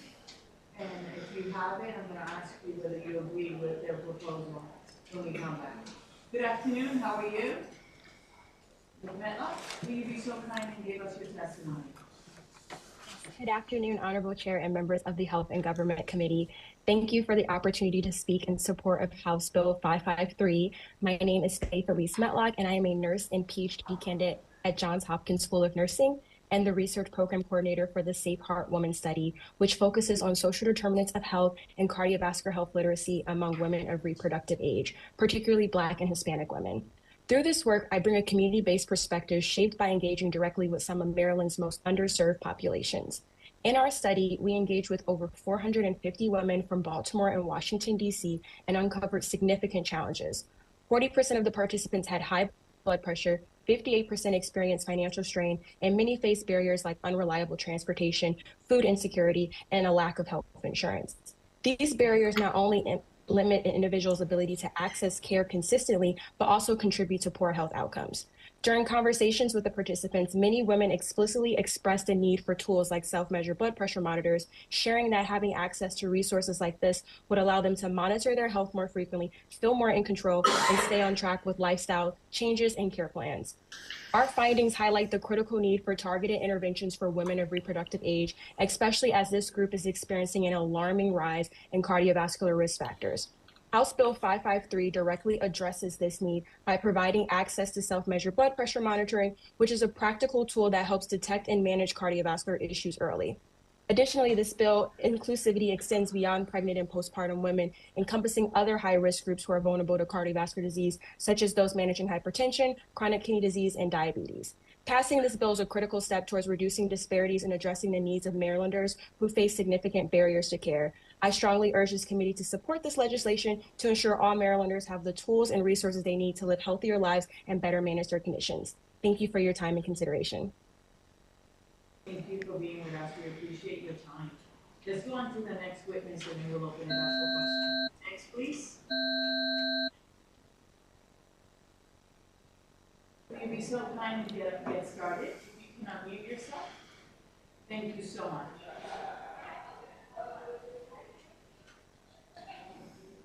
You need to unmute yourself. Can you unmute yourself, please? Are you able to unmute her yourself? Yes. Okay, Yes, go ahead. Afternoon. Good Honorable afternoon. Chair and members of the committee. I'm Dr. Yvonne Commodore-Mensah, a cardiovascular nurse epidemiologist at the Johns Hopkins School of Nursing and board member of the American Heart Association. I'm here today to strongly urge your support of House Bill 553 based on my direct experience implementing blood pressure monitoring programs in Maryland. As a nurse researcher leading the Linked BP and Linked Hearts programs, I've witnessed firsthand how access to self-monitoring transforms patient care. But knowledge alone isn't enough. Our patients need both the tools and support to succeed. Let me share what we've seen in our research. When we provide patients with validated blood pressure devices and pair them up with trained community health workers and pharmacists, we see real improvements in their blood pressure. Our community health workers and pharmacists have been instrumental in teaching our patients how to properly measure their blood pressure, how to change their lifestyle, and how to adhere to their medications. The results speak for themselves. Our patients have shown better adherence to therapy and improved self-management behaviors. Now, this approach is particularly crucial for pregnant and postpartum women, where we know that hypertensive disorders can rapidly progress with devastating consequences if not caught early. Black women face disproportionately higher rates of heart disease and maternal mortality, but early detection through self-monitoring can make the difference between a healthy outcome and a crisis. Bless So you. House Bill 553 takes a right approach by not just covering the devices, but providing essential support services. I urge you to support House Bill 553. It's not about just providing devices, but giving our most vulnerable patients, especially pregnant and postpartum women, the tools that they need to support their health. Thank you for your time. Thank you for your time. Thank you for the work you do, all of you. We're going to open it up for questions now. Are there any questions for the delegate and her panel? Delegate, there are no questions because you did such an amazing job. The Department of Health is actually supporting it with 2 amendments. Are you okay with that? Yes, and the amendments have been proffered. You should have it available to you as part of the packet. They should have been emailed. We are removing the definition and the education portion. All the other money should be present in the budget, and the 53 million that's alluded to in the fiscal note would disappear with the addressing of the amendment. And that is so smart. Thank you. Appreciate you. Not a problem. All right. This actually concludes the real hearing on House Bill 553, and it actually concludes the work for the day. I want to thank the committee for your patience as we went through the day. The days are going to get longer. We're going to have more than these number of bills that we had and many witnesses. So please plan accordingly, okay? And make sure that you eat something before committee, all right? But remember that there's also snacks in the back. Can you stay seated for just 1 second? Will you bring us down, please?